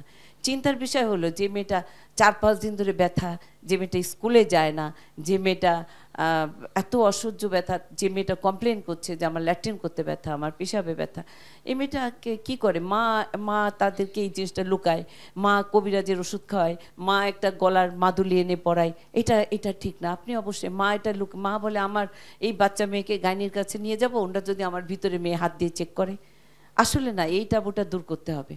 আপনি অবশ্যই আপনার মেয়েকে চিকিৎসায় নিয়ে আসেন, কারণ এই মেয়েটি এন্ডোমেট্রিওসিস, এবং এই এন্ডোমেট্রিওসিসটা এমনই ভয়ঙ্কর, এটা কিন্তু ক্যান্সার না, বাট এটা ক্যান্সারের মতো সারা জায়গায় ছড়িয়ে আপনার এই মেয়েটার ফার্টিলিটি মানে বাচ্চা হওয়ার পাওয়ারটা নষ্ট করে, ওভারিতে চকলেট সিস্ট করে, এবং এই মেয়েটার ভবিষ্যৎ ইনফার্টিলিটি ডেভেলপ করে, এবং এই রোগটা ডেভেলপ করতে প্রায় 7 থেকে 10 বছর সময় লাগে।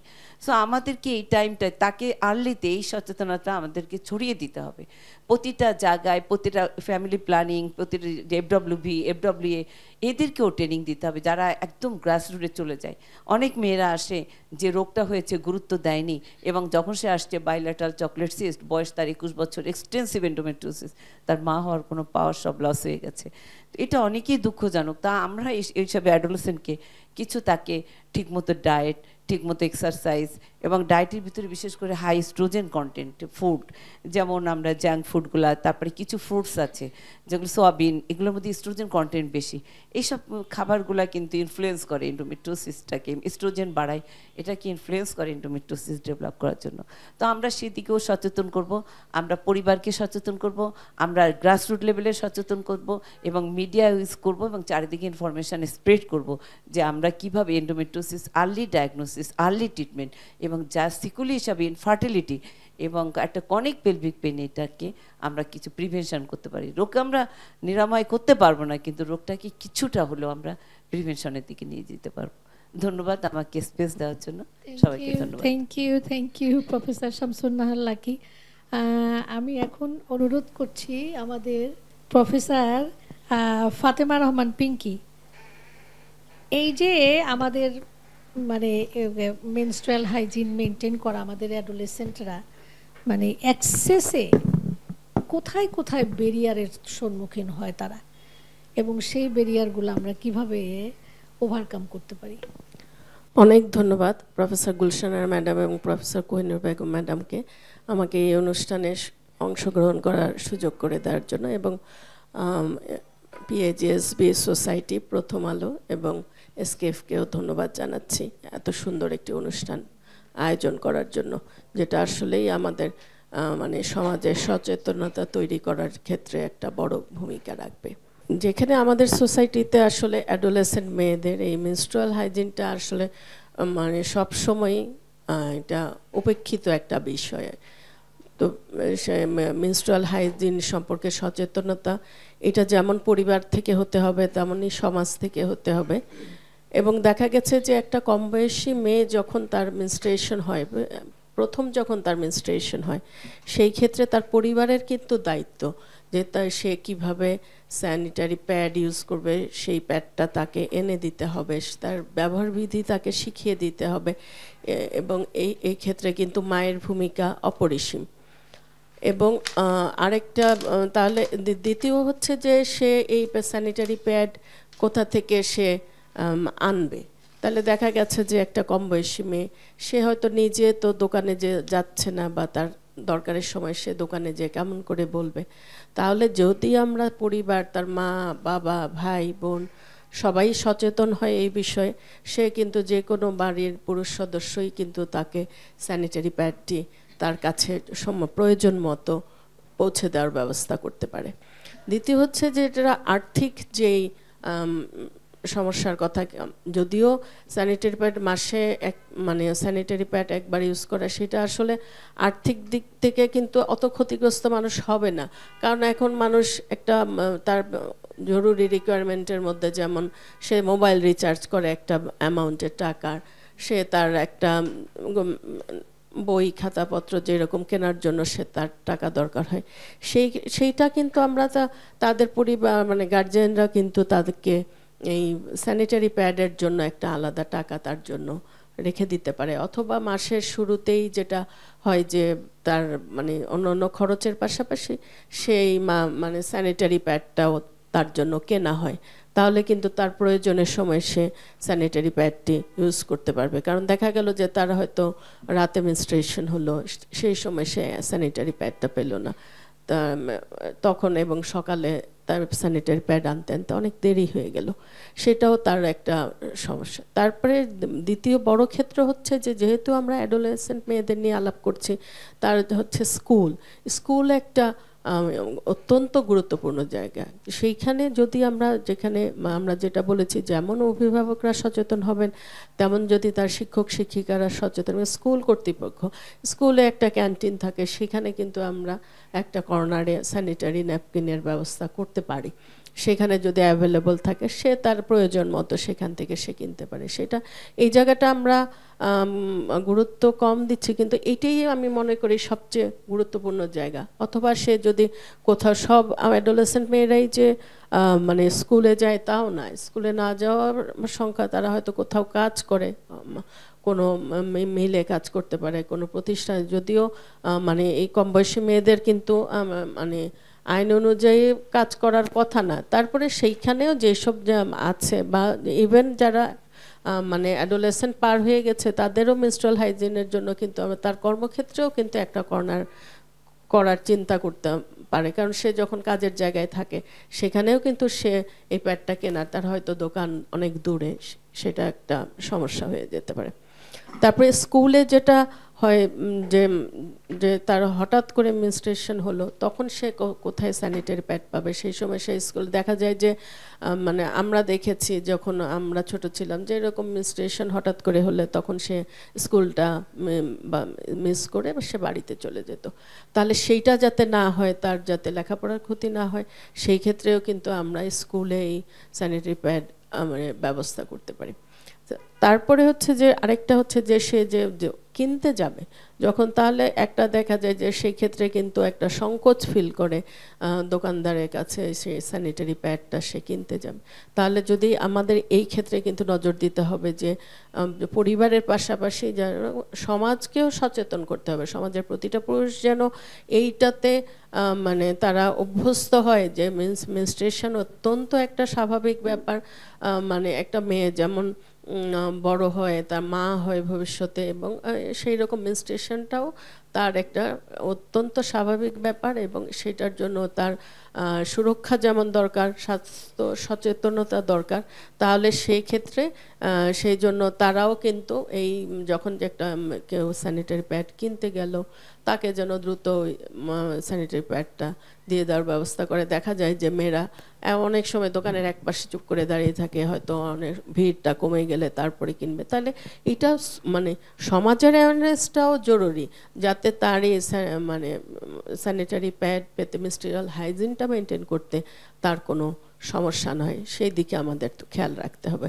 তার পাশাপাশি আমাদের আগের বক্তারা যেটা বলে গেছেন যে বিভিন্ন রোগ প্রতিরোধ, বিভিন্ন রোগেরও কারণ কিন্তু এই মানে যদি মেনস্ট্রুয়াল হাইজিন না মেনটেন করা হয়, তাহলে যদি আমরা সমাজকে, পরিবার এবং সমাজকে সচেতন করি যে মেনস্ট্রুয়াল হাইজিনটা মেনটেন করা অত্যন্ত জরুরি বিভিন্ন রোগ প্রতিরোধ করার জন্য, তাহলে কিন্তু সবাই সচেতন হবে এবং তার সময় মতো এই স্যানিটারি প্যাড অ্যাক্সেস যাতে তার ইজি হয় সেটার দিকে সবাই লক্ষ্য রাখবে। ধন্যবাদ। Thank you professor Fatema Rahman Pinky. আমাদের স্টেক হোল্ডারদেরও আসলে সচেতন হতে হবে ব্যারিয়ারকে ভাঙতে গেলে। প্রোডাক্টের উপরে কিন্তু টাকা কমাইতে হবে, ট্যাক্স কমাইতে হবে, প্রোডাকশন বাড়াইতে হবে এবং ডিস্ট্রিবিউশন, যে একেবারে প্রত্যন্ত গ্রাম অঞ্চলে আমরা তো বই দেই তারা বাচ্চাদেরকে, বইয়ের সাথে সাথে সেই স্কুলে যদি স্যানিটারি প্যাডও যায় তাহলে কিন্তু দেখা যাবে যে এই অ্যাক্সেস যেটা সমস্যা রয়েছে সেটাকে ভাঙতে পারবে। আর ধন্যবাদ প্রফেসর পিঙ্কি। আমাদের এ বছরে কিন্তু যে ইয়েটা এসেছে, মানে এই যে বিশ্বের একতা, এই একতার কিন্তু বড় একটা হচ্ছে education, empower, transfer, conversation of the adolescent. Professor Jinatara Nasrin, শিক্ষিত করতে হবে, এমপাওয়ারমেন্ট করতে হবে এবং এই কনভারসেশন চালায়ে যেতে হবে, তাহলে না এই মাসিক বান্ধব বিশ্ব গড়তে সহায়তা হবে। কি কি করলে এগুলো আসবে, এই বিষয়ে আলোকপাত। অনেক ধন্যবাদ সম্মানিত সভাপতি, মহাসচিব এবং আলোচকবৃন্দ। আমি শুরু করার আগে প্রথম আলো, এসকেএফ এবং পিএজিএসবিকে জানাচ্ছি আমার আন্তরিক শুভকামনা। আসলে আমার মনে হয় যে এই প্রশ্নটি অত্যন্ত গুরুত্বপূর্ণ। এতক্ষণ চমৎকার একটা আলোচনা আমরা সকলে জানতে পেরেছি যে আজকের এই বিষয়টি নিয়ে কি কি করা দরকার। তবে সবচেয়ে যেটা গুরুত্বপূর্ণ জিনিস সেটা হচ্ছে এডুকেশন। কেননা আবহমান কাল ধরে ঋতুস্রাব একটি শব্দ, একটি বিষয় যা কিন্তু অবহেলিত হয়ে এসেছে, কিন্তু বিশ্ব আজকে জানতে পেরেছে যে এটিকে আরও অবহেলার পাত্র হিসেবে রাখা যাবে না। তো এটি স্বপ্ন জাগানোর একটি জিনিস এবং এটি ভালো লাগার জিনিস যে সারা বিশ্ব আজকে বলতে চেয়েছে যে আমরা মাসিক বান্ধব বিশ্ব তৈরি করতে পারবো। এবং পিএজিএসবি যে আজকে এই গোল টেবিলের আয়োজন করেছে সেইটিকে আমরা সকলে একসাথে ধারণ করে তা নিয়ে কথা বলছি। তো এডুকেশন একটা ইম্পর্ট্যান্ট জিনিস, সেখানে কোনো সন্দেহ নেই। তো আমরা দেখেছি যে মাসিক বান্ধব বিশ্ব বলতে কি বোঝায়, হোয়াট ইজ দ্য মিনিং, কি এটা?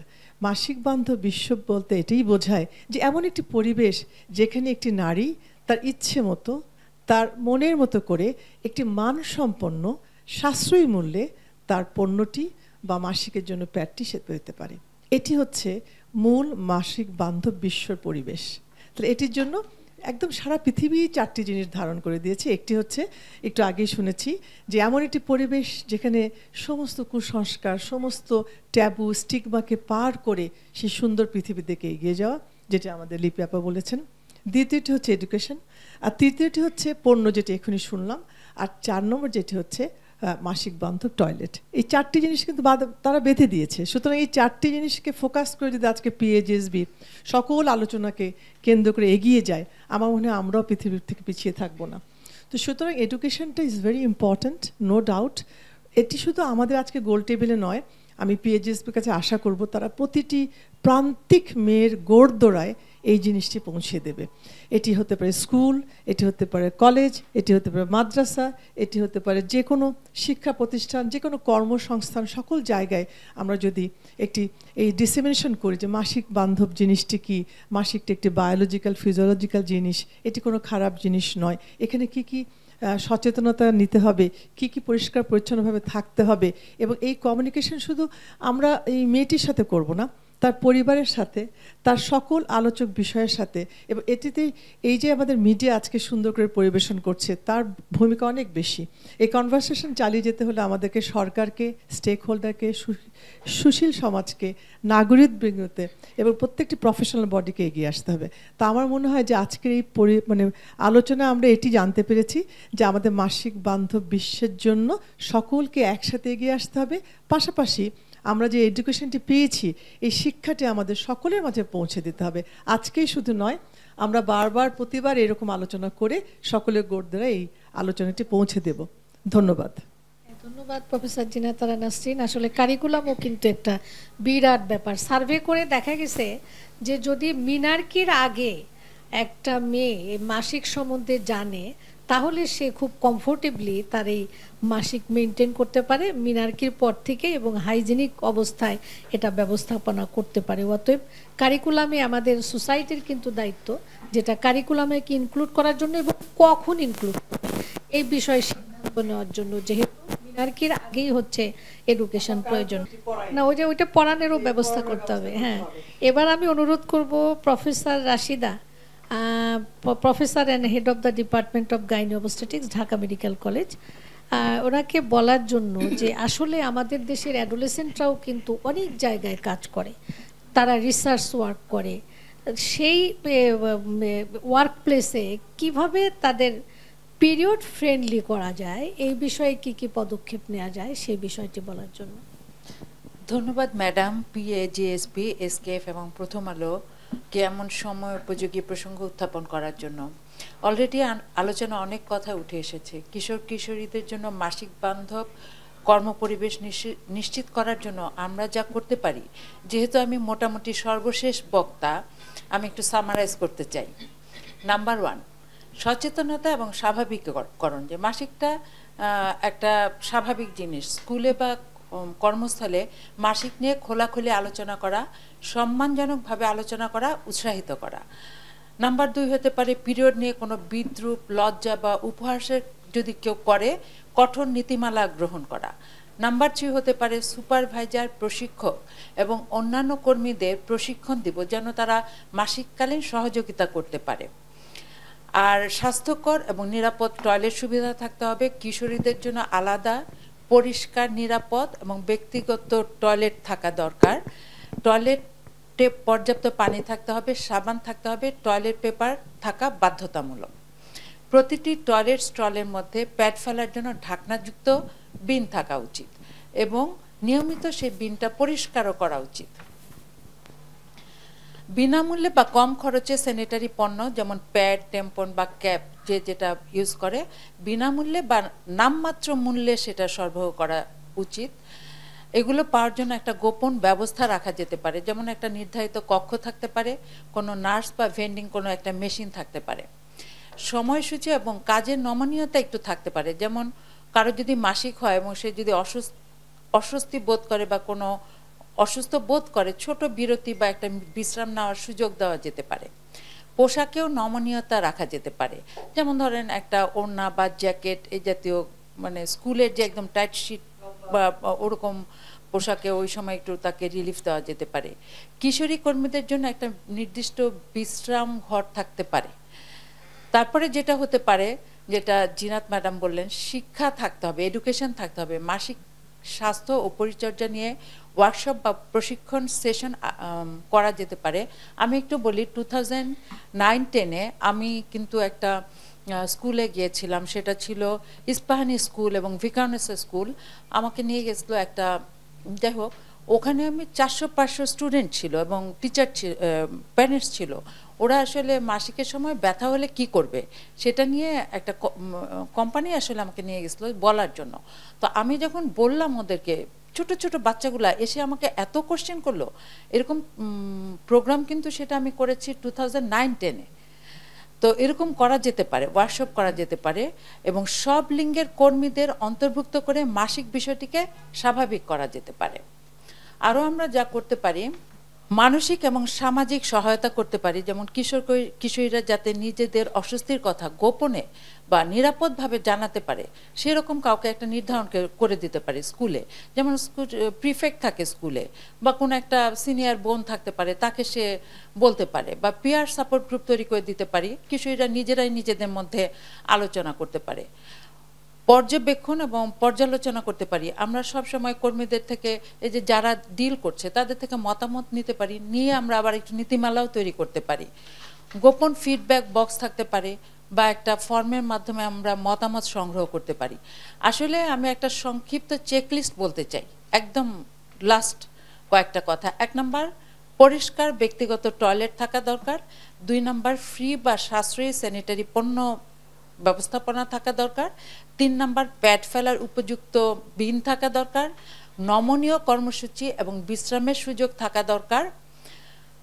প্রশিক্ষিত এবং সহানুভূতিশীল স্টাফ থাকা দরকার, এবং মাসিক সচেতনতামূলক কর্মসূচি যা আমরা আজকে করছি, যা এসকেএফ, প্রথম আলো এগিয়ে এসছে, এরকম আমরা সবাই মিলে যদি আমরা করি তাহলে ইনশাল্লাহ সুদিন আসবেই। ধন্যবাদ সবাইকে। প্রফেসর রাশিদা আপনাকে অনেক সুন্দর করে আসলে সামারাইজ করে বলার জন্য। আমি এখন অনুরোধ করব প্রফেসর নিয়াজটি পারভিন। আমাদের দেশে একটা উদাহরণ অবশ্য প্রফেসর রাশিদা বলছে, অনেক স্লামস এরিয়া আছে কিন্তু, এবং এই যে কোস্টাল এরিয়া আছে, লো সোশিও ইকোনমিক কন্ডিশনের এরিয়া আছে, এবং এটার STI, তারপরে হেপাটাইটিস, ভিজাইনাইটিস, আনহাইজিনিক রিলেটেডে কিন্তু অনেক হচ্ছে এটা মানে জড়িত থাকে। তো আমরা এই এরিয়াগুলোতে কি করতে পারি যে এই গ্রুপকে অ্যাড্রেস করব, মানে good hygiene, menstrual hygiene manage করার জন্য? শুভ অপরাহ্ন, ধন্যবাদ প্রফেসর গুলশানারা ম্যাডাম।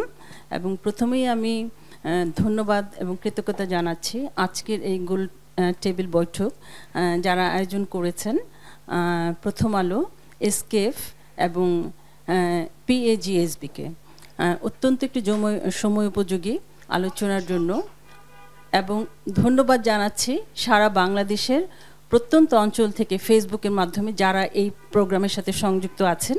কেন আজকের এই ঘন্টা দুয়েকের আলোচনায় আমাদের মিনিস্ট্রিয়াল হাইজিনের একদম আদি প্রান্ত থেকে শুরু করে সব কিছু আলোচনা করা হয়েছে, যেই জিনিসগুলো হয়তো আমরা জানতাম, কিন্তু এই আলোচনার মাধ্যমে অনেক কিছুই বের হয়ে এসছে। তো আমাকে যে প্রশ্নটা করা হয়েছে যে আমাদের রিমোট এরিয়াতে বা লো রিসোর্স এরিয়াতে আমরা কিভাবে কি সচেতনতা অবলম্বন করতে পারি বা মিনিস্ট্রিয়াল প্রোডাক্ট ইউজ করতে পারি, তো আজকের এই গোল টেবিল বৈঠকে আমি প্রথমে যেই কথাটা বলবো যে পুরনো ন্যাকড়া বা কাপড় ইউজ করার দিন যেন আর নেই।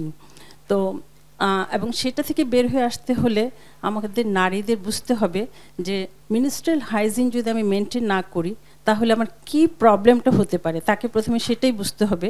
তো আমরা আলোচনা করেছি যে বিভিন্ন ধরনের health Hazard, STD, ministerial problem, pain, chronic pelvic pain, PID এবং এর থেকে বন্ধাতে এই ধরনের সমস্যা হতে পারে। তো একটা কিশোরী মেয়ে যখন জানবে যে আমি আজকে যদি মিনিস্ট্রিয়াল হাইজিনটা মেনটেন না করি আমার ইন ফিউচারে এই প্রবলেমগুলো ফেস করতে হবে, তাহলে কিন্তু সে সচেতন হবে যে প্রপার হাইজিনটা মেনটেন করার জন্য।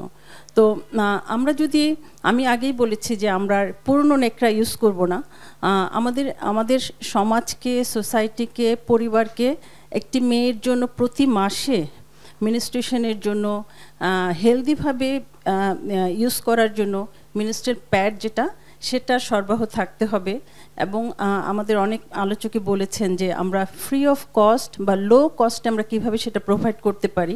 আজকের এই আলোচনার মাধ্যমে আমি সবাইকে জানাতে চাই যে আমাদের গভর্নমেন্ট লেভেল থেকে বা NGO বা বিভিন্ন ডেভেলপমেন্ট পার্টনার তারা যদি এগিয়ে আসেন যে এইটাকে খুব একটা ইম্পর্টেন্ট বিষয়, কিন্তু আমরা যদি একটু এটার জন্য যদি একটু আমরা আর্থিকভাবে এফোর্ড করতে পারি তাহলে হয়তো ইভেন কি বই যেমন আমরা দিচ্ছি ফ্রি অফ কস্ট, অনেক মেডিসিন ফ্রি অফ কস্ট দেওয়া হচ্ছে, ইভেন আমরা এই গ্রুপটার জন্য ফ্রি অফ কস্ট আমরা ভালো কোয়ালিটির প্যাড প্রোভাইড করতে পারি, কিংবা খুবই একটা ন্যূনতম মূল্যে আমরা সেটা প্রোভাইড করতে পারি। সেটা স্কুলে থাকবে, মাদ্রাসাতে থাকবে, এবং হয়তো গার্মেন্টসে থাকবে, যাদের যখন প্রয়োজন তারা সেটা অ্যাভেল করতে পারে। আর এবং বিভিন্ন সময় স্কুল কলেজগুলোতে, ইনস্টিটিউশনে, গার্মেন্টসে এই ধরনের অ্যাওয়ারনেসমূলক প্রোগ্রামের মাধ্যমে এটা এই মেনস্ট্রুয়েশনের সময় এই প্যাডগুলো কিভাবে ইউজ করতে হবে, কখন ইউজ করতে হবে, এবং কিভাবে সেফলি ডিসপোজ করতে হবে, এটাও কিন্তু অনেকের অজ্ঞতা রয়ে গেছে। এবং প্রপারলি যদি আমরা ডিসপোজ না করতে পারি এই ধরনের প্যাডগুলো, তাহলে কিন্তু সেগুলো এনভায়রনমেন্টাল বিভিন্ন হ্যাজার্ড হতে পারে। এই মিনিস্ট্রির ব্লিডিং থেকে hepatitis B, hepatitis C, STD এগুলো কিন্তু ছড়িয়ে যেতে পারে। এবং প্লাস্টিক যেগুলো মানে এই সমস্ত প্যাডের মধ্যে আছে, এগুলোতে কিন্তু পরিবেশের অনেক হ্যাজার্ড হতে পারে। কাজে আমি আজকের এই আলোচনার মাধ্যমে আমি মানে গভর্নমেন্ট লেভেলে বা আমাদের এনজিও এবং যারা এগিয়ে আসছেন তাদেরকে বলবো যে এই আমাদের মেয়েরা যাতে এই যুগে এসে যাতে পুরনো ন্যাকড়া, নোংরা ন্যাকড়া ওভাবে যাতে আনহেলদি ওগুলো যাতে ব্যবহার না করতে হয়। আমরা যদি প্রত্যেকের দ্বারগোড়ায় আমরা এফোর্ডেবল প্রাইসে বা বিনামূল্যে আমাদের প্যাডটা প্রোভাইড করতে পারি, তাহলে আমি মনে করব যে আজকের যে স্লোগান আছে যে মাসিক বান্ধব বিশ্ব, আমি চাই যে মাসিক বান্ধব পরিবার, মাসিক বান্ধব রাষ্ট্র, মাসিক বান্ধব দেশ এবং মাসিক বান্ধব বিশ্ব। আমাদের পরিবারই যদি মাসিক বান্ধব হয় তাহলেই কিন্তু আমরা মাসিক বান্ধব বিশ্বের দিকে এগিয়ে যেতে পারবো। তো এটা বলেই আমি আমার বক্তব্য শেষ করছি। ধন্যবাদ। ধন্যবাদ প্রফেসর টি নিয়াজ। ম্যাডাম, আমি এখানে ম্যাডাম আছেন, আপনারা আছেন। আমার মনে হয় যে টিসিবি, এই যে বাংলাদেশে টিসিবি প্রোডাক্টের মধ্যে এইটাকে যদি ইনক্লুড করা যায় ম্যাডাম, তাইলে যে স্লামস এরিয়া যেটা আছে সেই এরিয়াগুলোকে আইডেন্টিফাই করে, তারপরে হচ্ছে কোস্টাল রিজিয়নে যে এরিয়াগুলো আছে এই এরিয়াগুলোকে আইডেন্টিফাই করে যে এটা লো কস্টে শুধু না, যদি ফ্রিও দেওয়া যায় তাহলে কিন্তু আমাদের অ্যাডোলেসেন্টরা এই জিনিসটা ইউজ করতে পারবে। নইলে স্লামস এরিয়ায় আমরা যতই ওদেরকে অ্যাওয়ারনেস তৈরি করি ওইটা কিন্তু কাজ করবে না, ওদেরকে বিনামূল্যে দিতে হবে। টিসিবি প্রোডাক্টের মতো হচ্ছে ওই এরিয়ার জন্য আমাদের এই স্যানিটারি প্যাড হতে হবে, তাহলে না এটা করা সম্ভব। ধন্যবাদ গুলশান। আসলে আমরা দেখতে পাচ্ছি যে দেখো কোভিডের সময় কিন্তু আমরা হসপিটালে প্রত্যেকটা রোগীকে ওষুধ বিনামূল্যে দিয়েছি, খুব কম 300 টাকা আমি দেখেছিলাম, তখন আমি বেশ কাজ করেছি এর সাথে। তখনও পর্যন্ত কিন্তু আমাদের স্যানিটারি ন্যাপকিন মা যা ডেলিভারি হলো কিনতে হয়েছে। আমরা এই জিনিসটা আনতেই পারছি না, আমরা যেহেতু মাসিক কথাটা মুখ দিয়ে উচ্চারণ করতে পারি না। আজকে ধন্যবাদ যে এই সামনে বলতে পারছি, মাসিক হলো আর মাসিক বন্ধ হচ্ছে সেই কথাটা আজকে বলতে পারছি। তো কাজেই আমরা নতুন দিগন্ত সামনে আমাদের বলতেই হবে, যারা পলিসি মেকিং করেন, কোম্পানি যারা আছেন, তা সবাইকে বলি যেন অ্যাটলিস্ট এটা ফ্রি অফ কস্টে যেন হসপিটালে সরবরাহ করে এবং যতটা কম মূল্যে হয় আমরা যেন দূর প্রান্তে পৌঁছে যেতে পারি, যেটা করতে হবে। ধন্যবাদ ম্যাডাম। আমি এই কথাটা একটু জোর দিয়ে বলতে চাচ্ছি যে আমাদের যেমন যে কথাটা উঠে আসছে, স্কুলে আমরা স্বল্প মূল্যে প্রত্যেকটা স্কুলে এই ব্যবস্থা থাকবে। আর 2 নম্বর কথা হচ্ছে হেলথ সেন্টারগুলো এটাকে এসেনশিয়াল ড্রাগ লিস্ট যেরকম মানে এসেনশিয়াল কমোডিটিজের মধ্যে এটা ঢুকাতে হবে, যাতে তারা প্রত্যেকটা হাসপাতাল বা সেন্টার থেকে এইটা বিনামূল্যে বা কম মূল্যে যেটাই হোক সেটা যেন পায়। এটা না করলে কিন্তু কেউ ব্যবহার করবে না। ম্যাডাম আপনাকে ধন্যবাদ। আমাদের মাঝে আসছেন হচ্ছে প্রফেসর সাবেরা খাতুন ম্যাডাম। আসলে এদেশের একজন লেজেন্ড হচ্ছে অনকোলজিস্ট, গাইনি অনকোলজিস্ট। তো আমি ওনাকে বলতে অনুরোধ করব এই বিষয়েই যে আনহাইজেনিক ম্যানেজমেন্ট যদি করে এই আমাদের অ্যাডোলেসেন্টরা, এদের ইন ফিউচার রিপ্রোডাক্টিভ ট্র্যাক্টের ক্যান্সার হওয়ার সম্ভাবনা কতখানি এবং কিভাবে এটা প্রিভেন্ট করা যায়। অনেক ধন্যবাদ প্রফেসর গুলশান আরা, অনেক ধন্যবাদ আমাকে খুবই জরুরি একটা বিষয়ে বলতে বলার জন্য। তো আমি প্রথমেই ধন্যবাদ জানাচ্ছি আমাদের সম্মানিত সভাপতি পিএইচজিএসবির সভাপতি প্রফেসর কোহিনুর ম্যাডামকে ধন্যবাদ জানাতে চাচ্ছি। আমি একটু কোহিনুর আপার লাইফ মানে প্রিভিয়াস লাইফ নিয়ে একটু স্মরণ করছিলাম আসার সময়, যে আপা মায়ের যত্ন নিয়েছেন খুবই ডেডিকেটেডভাবে, নিবেদিত প্রাণ নিয়ে মায়েদের ডেলিভারি করেছেন, antenatal care, natal care, postnatal care অনেক ডেডিকেটেডভাবে করেছেন, আপনারা সবাই জানেন। এখন আমি দেখতে পাচ্ছি যে সেই মায়েদের যে মেয়ে হয়েছে, মেয়ে বাচ্চা, তারা এখন প্রি অ্যাডিলোসেন্ট অ্যান্ড অ্যাডিলোসেন্ট, তাদের যত্ন নেওয়া শুরু করেছেন আপা। মানে আপা একটা সাইকেল মেনটেন করে কাজ করে যাচ্ছেন আর কি। তো আপাকে অনেক ধন্যবাদ, এরকম একটা বিষয়ে আপনি কাজ করতে ডিসিশন নিয়েছেন। এবং আমি মনে করি যে কম নিবেদিত প্রাণ নিয়ে উনি মায়েদের যত্ন সেবা করেছেন, ঠিক সেরকম নিবেদিত প্রাণ নিয়ে মায়েদের, মেয়েদের, প্রি অ্যাডিলেসেন্ট অ্যাডিলেসেন্ট বাচ্চাদের যত্ন নেবেন আমি আশা করি, এবং উনি এটা পারবেন। অনেক ধন্যবাদ আপাকে। তা আমাকে যেটা বলা হয়, আমি এর 25 তারিখে, গত 25 তারিখে আমি প্রথম আলোর একটা গোলটেবিল বৈঠকে অংশগ্রহণ করেছিলাম, রচনাপাও ছিলেন ওখানে। ওখানে কিন্তু কিছু নতুন কথা বেরিয়ে এসেছিল, যেমন মাসিক যখন প্রথম হয়, তো মেনার্কি যখন হয়, সেটাকে সেলিব্রেট করা। তো আজকে আমি পেপারে একটা দেখলাম, জয়া কোন কোম্পানি জানি না, একটা পেপারে একটা ছবি দিয়েছে যে তার প্রথম মাসিকটাকে সেলিব্রেট করছে পরিবারের সবাই মিলে, কেক কাটছে তারা। তার মানে প্রথম যে মেয়েটার মাসিক হলো, মাসিক হওয়া মানে তার ক্যাপাসিটি টু গিভ বার্থ, এটা একটা প্রুফ যে সে ভবিষ্যতে মা হওয়ার ক্ষমতা রাখে, এটাকে সেলিব্রেট করা। তো এটা আজকে পেপারে যখন দেখলাম আমি, আমার খুবই ভালো লাগলো যে আমরা অনেক দূর এগিয়ে গেছি, অন্তত আমরা মানে মন মানসিকতার দিক দিয়ে আমরা অনেকটা এগিয়ে গিয়েছি, এটা আমি দেখে খুবই ভালো লাগলো। তো এটা সেলিব্রেট করা, অনেক দেশেই নাকি আছে এই নিয়ম যে প্রথম মাসিকটাকে সেলিব্রেট করে পরিবারে। তো আমি মনে করি যে আমাদের দেশে এরকম একটা বার্থ যেরকম সেলিব্রেট করে, সেরকম একটা প্রথম মাসিকও সেলিব্রেট করার একটা মানে কালচার চলে আসবে আর কি। তো এটা একটা ভালো চিহ্ন। তো আমি ওটা পরে আসছি যে স্বাস্থ্যকর অস্বাস্থ্যকর পরিবেশে মাসিক হলে কি ভবিষ্যতে কি সমস্যা হতে পারে। তো স্বাস্থ্যকর আরেকটা ব্যাপার আমি সেদিন যেটা আলোচনায় উঠে এসেছিল, সেটা হচ্ছে প্যাডগুলা যেগুলা তৈরি করা হয়, প্যাডের যে কোম্পানি, বিভিন্ন অনেক কোম্পানি আমি দেখেছি, ছোট ছোট কোম্পানি না, শুধু হাসপাতালগুলোতেও দেখেছি যে কোনায় বসে, মাটিতে বসে তুলা এবং পাতলা একটা গজ পিস দিয়ে ঢেকে প্যাড তৈরি করছে, এগুলো আমি দেখেছি অনেক হাসপাতালের ইয়েতে। তা আমার কথা হলো যে প্যাডগুলো যে তৈরি করা হয়, সেগুলা যেন স্বাস্থ্যকর পরিবেশে করা হয়, এটা একটা ব্যাপার। কোম্পানি যেগুলো প্যাড সাপ্লাই করে, স্বাস্থ্যকর পরিবেশের জন্য এগুলা তৈরি করা হয়, কারণ রক্ষক যেন ভক্ষক হয়ে না যায়, এটা খেয়াল রাখতে হবে।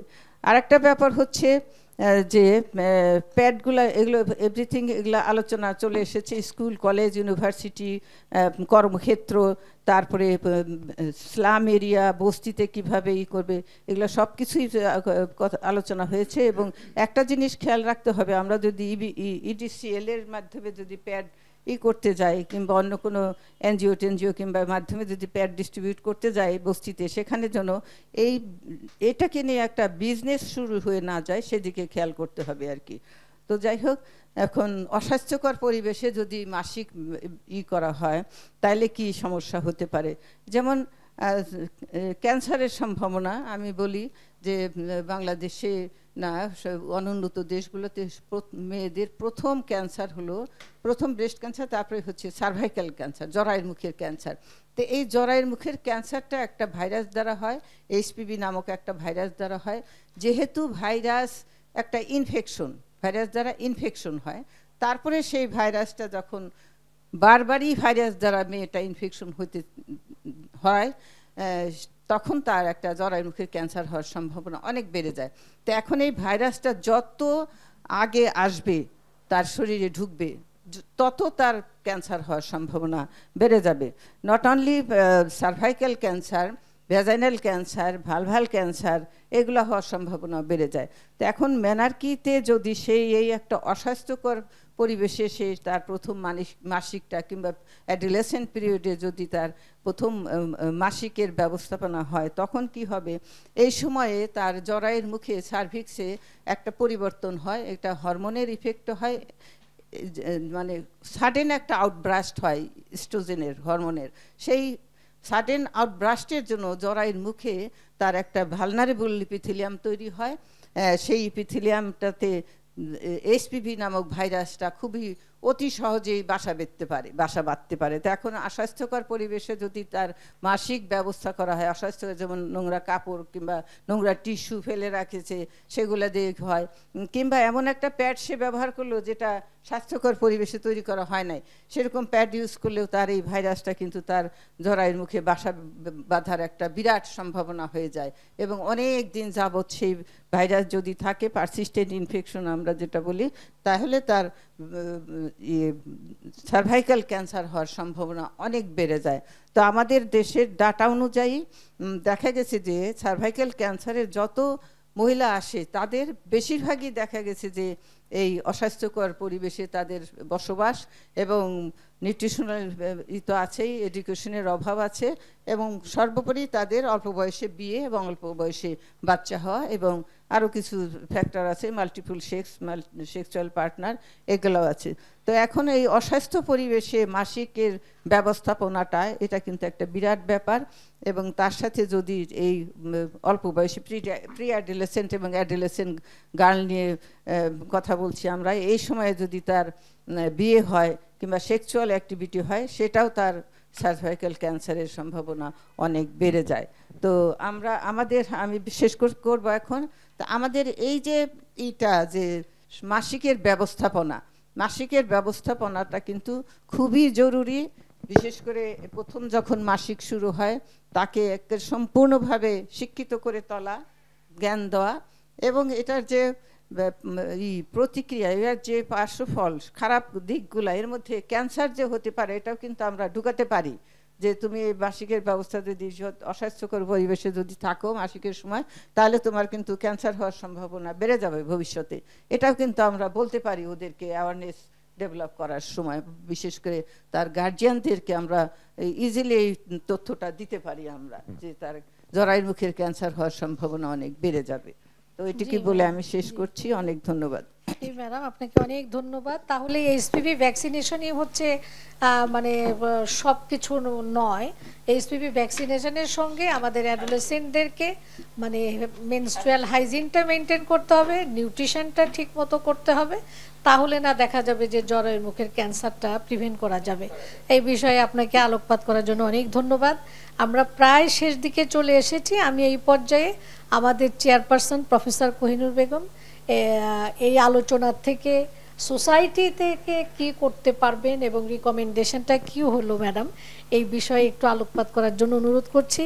কারণ মেনস্ট্রুয়াল হেলথের এজেন্ডা কিন্তু ইউএন যে খুব রিসেন্টলি মিটিং হয়েছে, সেখানে কিন্তু 2030-এ এই মেনস্ট্রুয়াল হেলথ এজেন্ডাকে ইনক্লুড করতে বলেছে এসডিজি ডেভেলপমেন্ট গোলে। তো আমরা আমাদের কাজ করে যেতে হবে। ম্যাডাম, আপনি একটু রিকমেন্ডেশন বলে দিন। অসংখ্য ধন্যবাদ।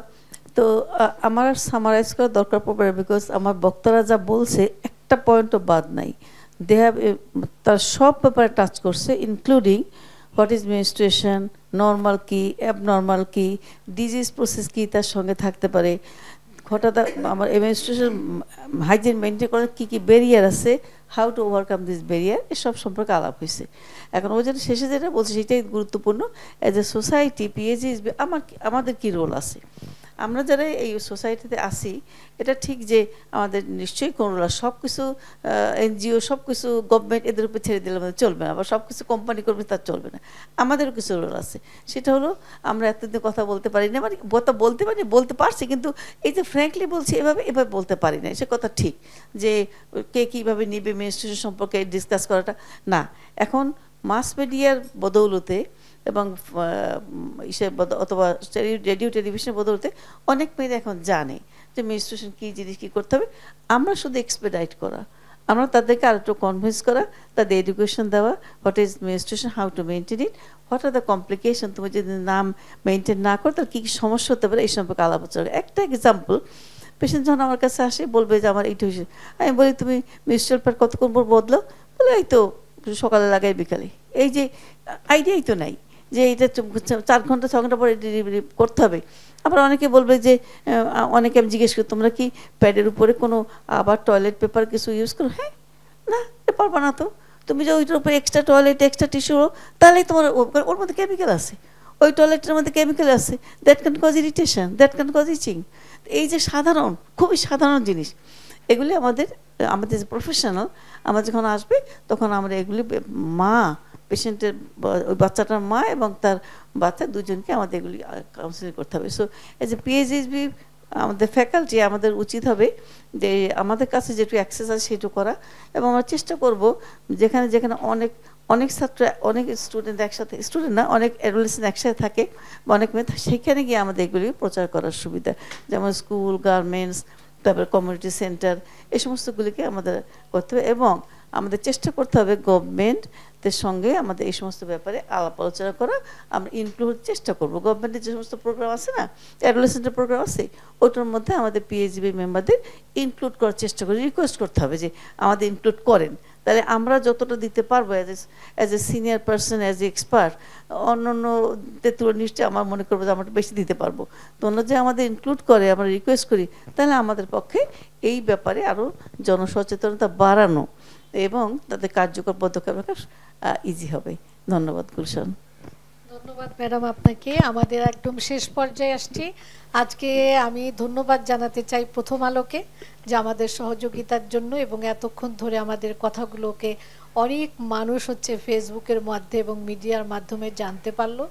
ধন্যবাদ হচ্ছে এসকে ফার্মাসিউটিক্যালসকে, প্রতিবারের মতো এবারও হচ্ছে আমাদেরকে সহযোগিতা করেছেন আর এম্পাওয়ার করেছেন। অস্ট্রোক্যাল জিএক্স, G4CI, এ দুটোই কিন্তু আমাদের অ্যাডোলেসেন্টের এই মেনস্ট্রুয়াল হেলথ ম্যানেজমেন্টে অত্যন্ত উপযোগী হচ্ছে মেডিসিন, যেগুলো হচ্ছে তার ক্যালসিয়াম লেভেলটাকে ভালো রাখতে পারে, তার ওয়েলবিং রাখতে, হেলদি ওয়েলবিং রাখতে পারে। আর G4CI এর এটার তো কোনো মানে অল্টারনেটিভই নাই, যে তাদের এই আয়রন সাপ্লিমেন্ট, জিঙ্ক সাপ্লিমেন্ট এবং ফলিক অ্যাসিড সাপ্লিমেন্টে তাদের স্বাস্থ্যকে ভালো রাখতে পারবে।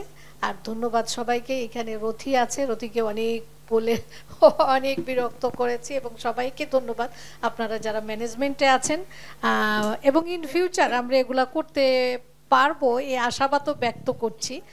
এখন আমি হ্যান্ডওভার করছি doctor Mohammad Murad Hossain, assistant general manager medical affairs, SK pharmaceuticals. ধন্যবাদ ম্যাডাম, ধন্যবাদ আপনাদের সবাইকে আজকের এই সুন্দর আয়োজনের জন্য। আসলে আমরা আনন্দিত এবং আমরা কৃতজ্ঞ যে আপনারা আমাদেরকে সুযোগটি দিয়েছেন। তো আমি এখন আমাদের একদম সর্বশেষ বক্তা, আমাদের এসকে ফার্মাসিউটিক্যালস লিমিটেডের executive general manager marketing doctor Mohammad Mizanur Rahman, আমি স্যারকে অনুরোধ করব নারী এবং কিশোরী স্বাস্থ্যের জন্য এসকেফের বর্তমান কি ভূমিকা আছে এবং ভবিষ্যতে এসকেফ কীভাবে ভূমিকা রাখবে এই বিষয়ে যদি আপনি একটু আলোকপাত করেন। ধন্যবাদ। ধন্যবাদ ডক্টর মুরাদ।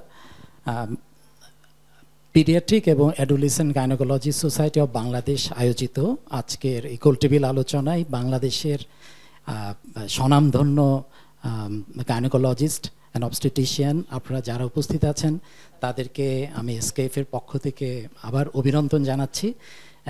এবং আমাদের এই প্রোগ্রামটা যেহেতু এই মুহূর্তে প্রথম আলো এবং এসকেএফের ফেসবুক পেজ থেকে লাইভ যাচ্ছে, সো যারা আমাদেরকে এখন শুনছেন আপনাদেরকে অভিনন্দন জানাচ্ছি। এইমাত্র যদি কেউ জয়েন করে থাকেন আমি রিকোয়েস্ট করব আপনি অনুষ্ঠানটি টেনে অবশ্যই দেখবেন, এটা আমাদের পেজে থাকবে।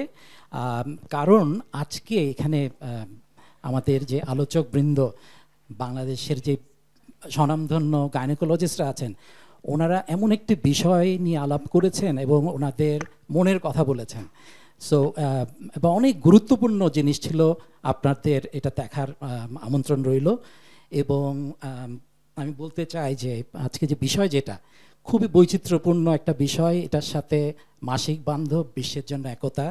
So as a pharmaceutical responsible pharmaceutical company আমরা এই বিষয়টার সাথে একাত্ম হতে পেরে আমরা নিজেদেরকে ভাগ্যবান মনে করছি। পিএজিএসবির সাথে আসলে আমাদের পথ চলা আরও আগে থেকেই, এবং এই পথ চলা এই ধরনের কাজগুলো আজকে বেসিক্যালি এটা ছিল একটা জনসচেতনতামূলক অনুষ্ঠান, রাউন্ড টেবিল ডিসকাশন। এই জিনিসগুলো আমি জাস্ট ছোট করে যদি বলি, ওনারা তো একদম বিভিন্ন আঙ্গিক নিয়ে আলোচনা করেছেন। সো মাসিক অ্যাজ এ প্লাস হচ্ছে আমি নিজেও একজন ডক্টর হিসেবে আমি জাস্ট বলতে চাই এই যে মাসিক, এটা তো অত্যন্ত মানে স্বাভাবিক একটা প্রক্রিয়া, একটা বায়োলজিক্যাল প্রসেস, কিন্তু এটা নিয়ে আজকের এই সময়ে এসেও কিন্তু আমাদেরকে সচেতনতার জন্য মানে কথা বলতে হচ্ছে। একটা স্ট্যাটিস্টিক্স যদি শেয়ার করি, আমি দেখছিলাম যে এখনো পর্যন্ত প্রথম যখন মাসিক শুরু হয় 100 জনে 32 জন মেয়ে জানে মাসিকটা কি করতে হবে, এই বিষয়টার মানে থিংস টু ডু জানে হচ্ছে অনলি 32 জন। তার মানে হচ্ছে এখনও 3 জনে 2 জন কিন্তু জানে না। বাংলাদেশে এই মুহূর্তে 36 মিলিয়ন হচ্ছে 10 থেকে 19 বছরের এই এইজ গ্রুপের পপুলেশন, বাংলাদেশে 1/5 অফ পপুলেশন। তার মানে হচ্ছে কি ভয়াবহ একটা সিচুয়েশন। সো এই জায়গায় আমাদের তো দুটা রোল, একটা হচ্ছে ফার্মাসিউটিক্যাল কোম্পানি হিসেবে বিশ্বমানের ওষুধ দেওয়া, কারণ এবং প্লাস এটা আমাদের এখানে যারা চিকিৎসক আছেন ওনাদের সাথে আমাদের পার্টনারশিপ হচ্ছে, ওনারা চিকিৎসা দিচ্ছেন, বিশ্বমানের চিকিৎসা দিচ্ছেন, বিশ্বমানের ঔষধ দেওয়া, সাথে আমাদের সচেতনতার এই কাজগুলো আমরা বলবো। এখানে পিএজিএসবি, ওজিএসবির হাই অফিসিয়ালস যারা আছেন তাদেরকে আমরা আশ্বস্ত করতে চাই যে আমরা একসাথে এই জায়গায় আরও বিভিন্নভাবে প্রান্তিক পর্যায়ে এই তথ্যগুলো পৌঁছে দেওয়ার জন্য আমরা কাজ করব। প্লাস হচ্ছে প্রথম আলোর মাধ্যমে তো অবশ্যই এটা রিটেন ফর্মেও যাবে, এবং এই প্রক্রিয়া আমরা অব্যাহত রাখতে চাই। এবং আমাদের একটু আগে ম্যাডামও বলেছেন যে আজকে অনুষ্ঠানে দুটা পার্টনার ছিল, যে অস্ট্রোগেল জিএক্স এবং জিফল সিআই। এই ব্র্যান্ডগুলোর পক্ষ থেকে আমরা এই ইনিশিয়েটিভ নিয়েছি। অস্ট্রোগেল জিএক্স হচ্ছে সবচেয়ে ছোট ক্যালসিয়াম ট্যাবলেট, এবং জিফল সিআই যেটা পার্ল শেল ক্যাপসুলে প্রেজেন্ট করা হয়, যেটা ওপাক, যেটা স্ট্যান্ডার্ড অপারেটিং প্রসিজিওর, যেটা ওপাক থাকতে হবে যাতে এটার গুণাগুণ অক্ষুণ্ণ থাকে। সেটা আমরা কিন্তু এই জিনিসগুলোর প্রতি আমরা আবারও আশ্বস্ত করতে চাই যে আমরা সচেতনভাবে কাজ করার চেষ্টা করছি, আপনাদের সহযোগিতা চাই, এবং আমরা বাংলাদেশের মানুষের স্বাস্থ্যসেবার জন্য এই আমাদের যে কাঁধে কাঁধ রেখে চলা এই কাজগুলো আমরা ভবিষ্যতেও আরও অব্যাহত রাখবো। ধন্যবাদ। আমার কাছে মনে হয় যেমন আপনারা এত রেপুটেড একটা কোম্পানি, বহু বছর হলে দেশে উন্নত মানের ঔষধ সরবরাহ করছেন, তো আপনারা যদি একটু আমাদের সকল কিশোরী বা মায়েদেরকে সাহায্য করার জন্য স্যানিটারি প্যাড স্বল্প মূল্যে এবং হাইজিনিকভাবে তৈরি করতে পারেন, এবং সেটা যাতে আমরা স্বল্প মূল্যে সবার কাছে পৌঁছে দিতে পারি, আপনারা পৌঁছে দিতে পারেন, সেটা পারেন কিনা একটু চেষ্টা করে দেখবেন। আমরা এটা নোট করছি ম্যাডাম, আপনার ফিডব্যাকের জন্য ধন্যবাদ। অবশ্যই আমরা আমাদের সম্ভাব্য যতভাবে আমরা এঙ্গেজ করতে পারি সেটা আমাদের প্রচেষ্টা অব্যাহত থাকবে। জি ধন্যবাদ স্যার, ধন্যবাদ পিএজিএসবি, ধন্যবাদ আজকে যারা আমাদের এখানে উপস্থিত ছিলেন যে ম্যাডামরা, সবাইকে ধন্যবাদ, প্রথম আলোকে ধন্যবাদ, অস্ট্রোগেল জিএক্স, জিফল সিআইকে আমাদের এই সুন্দর অনুষ্ঠানটি উপহার দেওয়ার জন্য, এবং সর্বোপরি ধন্যবাদ এবং কৃতজ্ঞতা যারা আজকে আমাদের অনুষ্ঠানটি দেখলেন, শুনলেন, সেই সকল মায়েরা, সেই সকল মেয়েরা, সেই সকল বোনেরা। আপনাদের যদি বিন্দুমাত্র উপকার হয় তাহলে আমাদের অনুষ্ঠানটি সার্থক হবে। সবার জন্য সুস্বাস্থ্য কামনা করছি, এবং সবাই ভালো থাকবেন, সুস্থ থাকবেন। আল্লাহ হাফেজ।